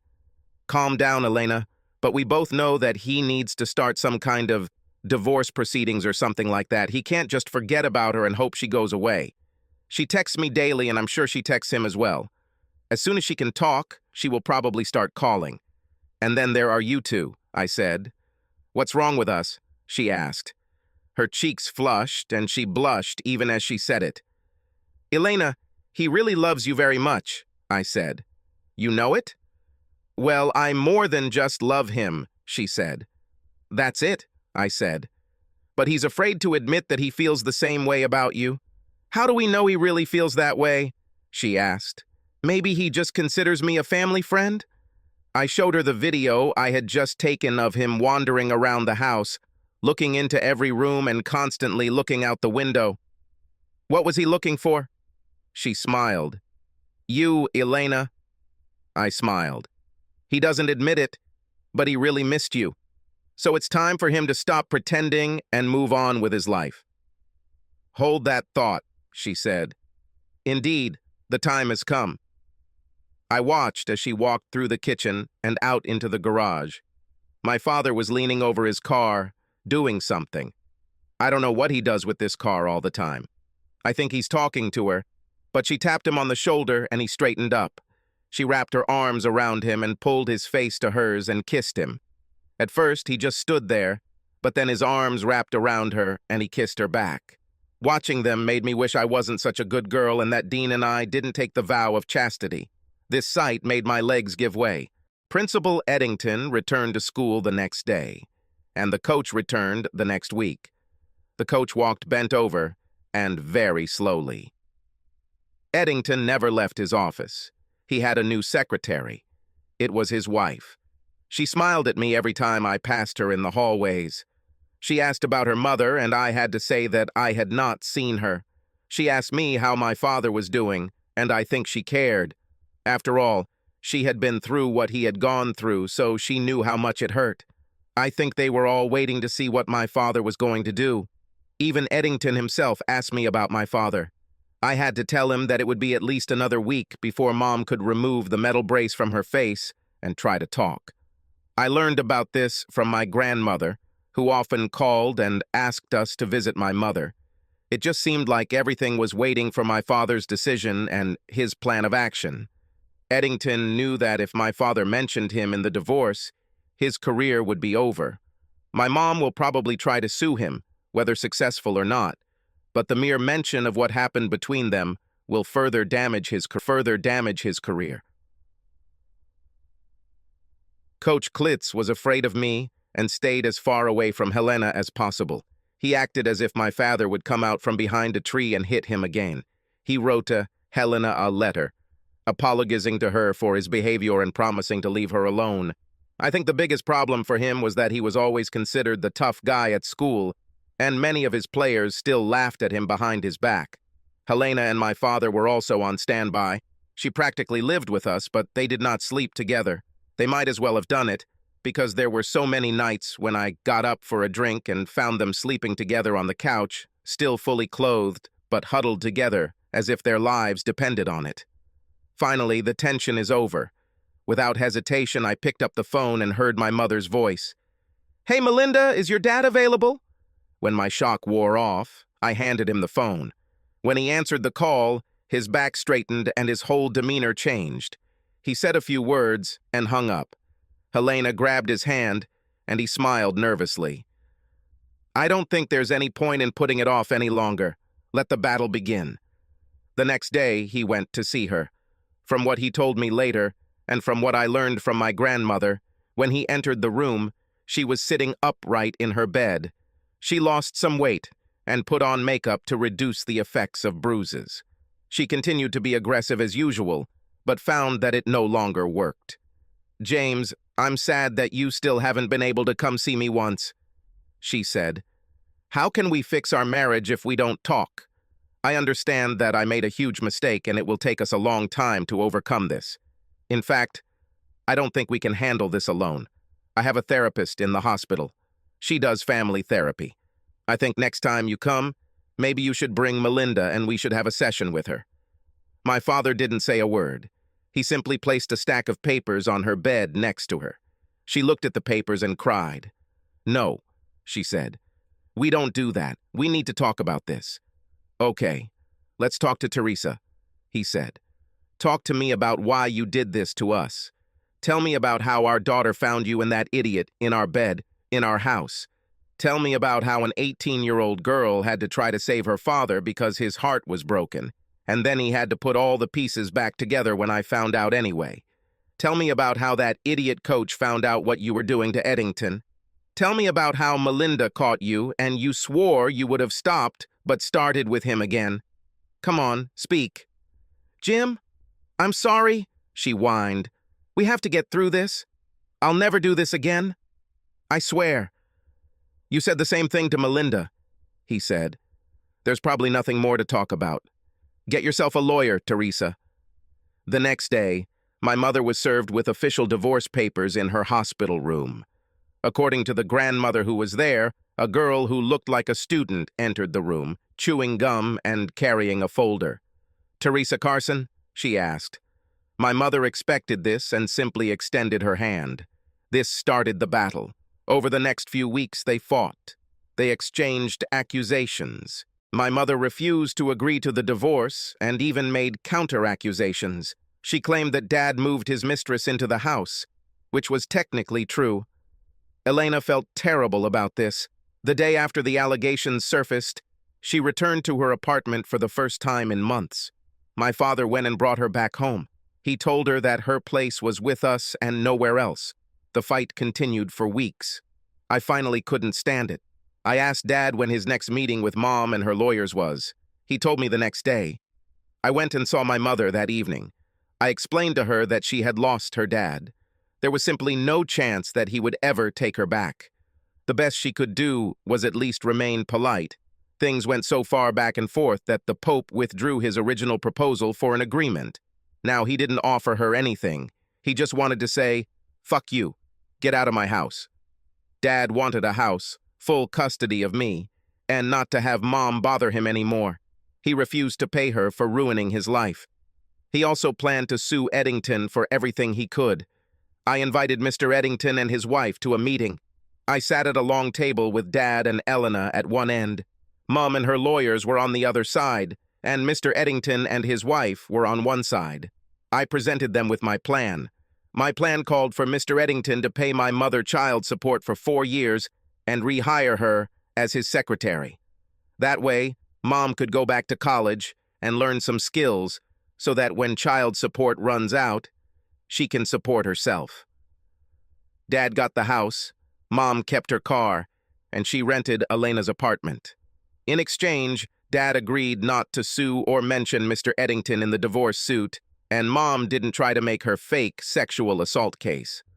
I could agree with that, Eddington said. His wife looked relieved. She smiled at me and told me that I would be a great lawyer someday. It was a good deal for the Eddingtons. Paying my mom child support for 4 years would be expensive, but not as expensive as any of the lawsuits my parents could file. He was also able to keep his job. Neither my father nor my mother looked convinced. It just doesn't feel right, my father said. It turns out that they destroyed my life and my family for free. Teresa simply leaves without facing any problems and without punishment. And he just goes away and saves his career. I won't agree to this at all, my mother said. I'm not going to give up on my family. I admit that I was wrong, but I was forced. Eddington was the boss. He was a man with power. I had no choice. If I hadn't made a deal with him, I might have lost my job. It's too late for me to start over. I want my life and my family back. Shut up, Mom, I said sharply. You need to accept this agreement so we can all move on. Mr. Eddington may have been your boss, but you forget that I caught you. And if I testify about what I heard and saw, your case will fail. You also forget that at the time of the accident, you were no longer working for Mr. Eddington, so there could have been no coercion. There are 2 more things you need to consider. First, just 1 word from me is all it takes for Dad to drop you from his health insurance. Without this, you will never find the money to fix your face. You'll have to spend the rest of your life looking like a Picasso painting. And finally, Mom, you didn't just give up your family, you threw it away. We just weren't as important to you as what you did with Mr. Eddington, so you don't deserve us. If you go too far, there may not even be an opportunity to become friends in the future. Make the right choice, Mom. Stop some of Dad's pain. Let him go. I turned to my father. Dad, you're right. Of course he. You are the one who suffered here. I see it. So, I'll just tell you 2 things because while you were right in your argument, you need to look beyond that. Both Mama and Mr. Eddington really pay for what they did. Maybe it's not enough, but they pay. Mr. Eddington has lost an important part of his anatomy. Apparently, it won't be easy for him. The reimplantation surgery was unsuccessful, and they are going to try to create a new one for him. So that's one of the ways he pays. He'll also pay Mom child support, so you don't have to. Isn't that enough to make him suffer? Or should his family pay too? His children deserve care too, Dad. They are victims too. If you ruin his career, you will also ruin the lives of 2 innocent children who did not harm you. It won't be easy for him anyway, even if you do this. His wife hates him. She will make his life hell, and he will have to work with his mother every day while she blames him for losing us. It won't be easy either. Mom suffers too, Dad. She loses the man she claims to love, and her daughter too. She loses her home and most of her friends. Even the job Mr. Eddington offers her is temporary. She will have to gather her strength and start her life over. Life is not so easy for older single women. My mom started crying. And if you look at it, Dad, it will be better for you in 2 ways. You're getting rid of a woman you could never trust again. You get rid of a woman who cheated on you more than once. You can move on with your life and never see her again. We both can. And in return, you get the sweetest, most beautiful, most wonderful woman I know to share your life with. My father smiled and hugged Elena. Why are you hugging her? I was talking about myself, I quipped. Very funny, Keith, said Elena. My father nodded his head. Okay, I agree, he said. I looked at my mother. She nodded her head, then lowered it, and began to cry again. The lawyers agreed to formalize everything as I said. The idea of forcing one of the cheaters to pay alimony to the other was unusual, but both parties were confident that they could arrange it. If the judge doesn't agree with it as written, Mr. Eddington will simply send child support to Dad, who will then give it to Mom. 3 days later, they met again to sign documents. My mother brought my grandmother with her. My father was with Elena and me, and Mr. Eddington was alone. After signing the documents, my mother reached out to my father with tears in her eyes. She asked him for one last kiss, and Elena said, no. Probably a week later, Elena came to me for help. She gave me money and the keys to her car and asked me to take Becky and Dean to the movies. I'm probably not the wittiest person because I didn't understand at first. Then she suddenly realized that she wanted to spend time alone with my father. I laughed and looked at her. "You don't have to send me away," I said. "Is this something special? Have you already started experimenting? What do you usually do?" "We haven't actually—" "Oh my God," I said. "I'm leaving. I didn't know you two weren't yet." It must have gone very well because the next morning they were both grinning from ear to ear. A few months later, and here we are at church. I stand here, fulfilling the role of both bridesmaid and bridesmaid. Hell, why not? Since I was the one who introduced them and brought them closer together. The problem is that my mom just won't shut up. I'm not sure why they invited her. Maybe they wanted to rub her nose in the face.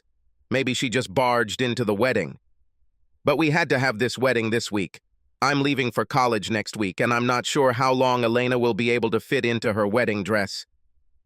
The doctor says she may be pregnant with twins. A few minutes later, the priest asked a question at the end of the wedding vows. "Does anyone here know of any reason why this man and woman should not be engaged?" I approached my mother.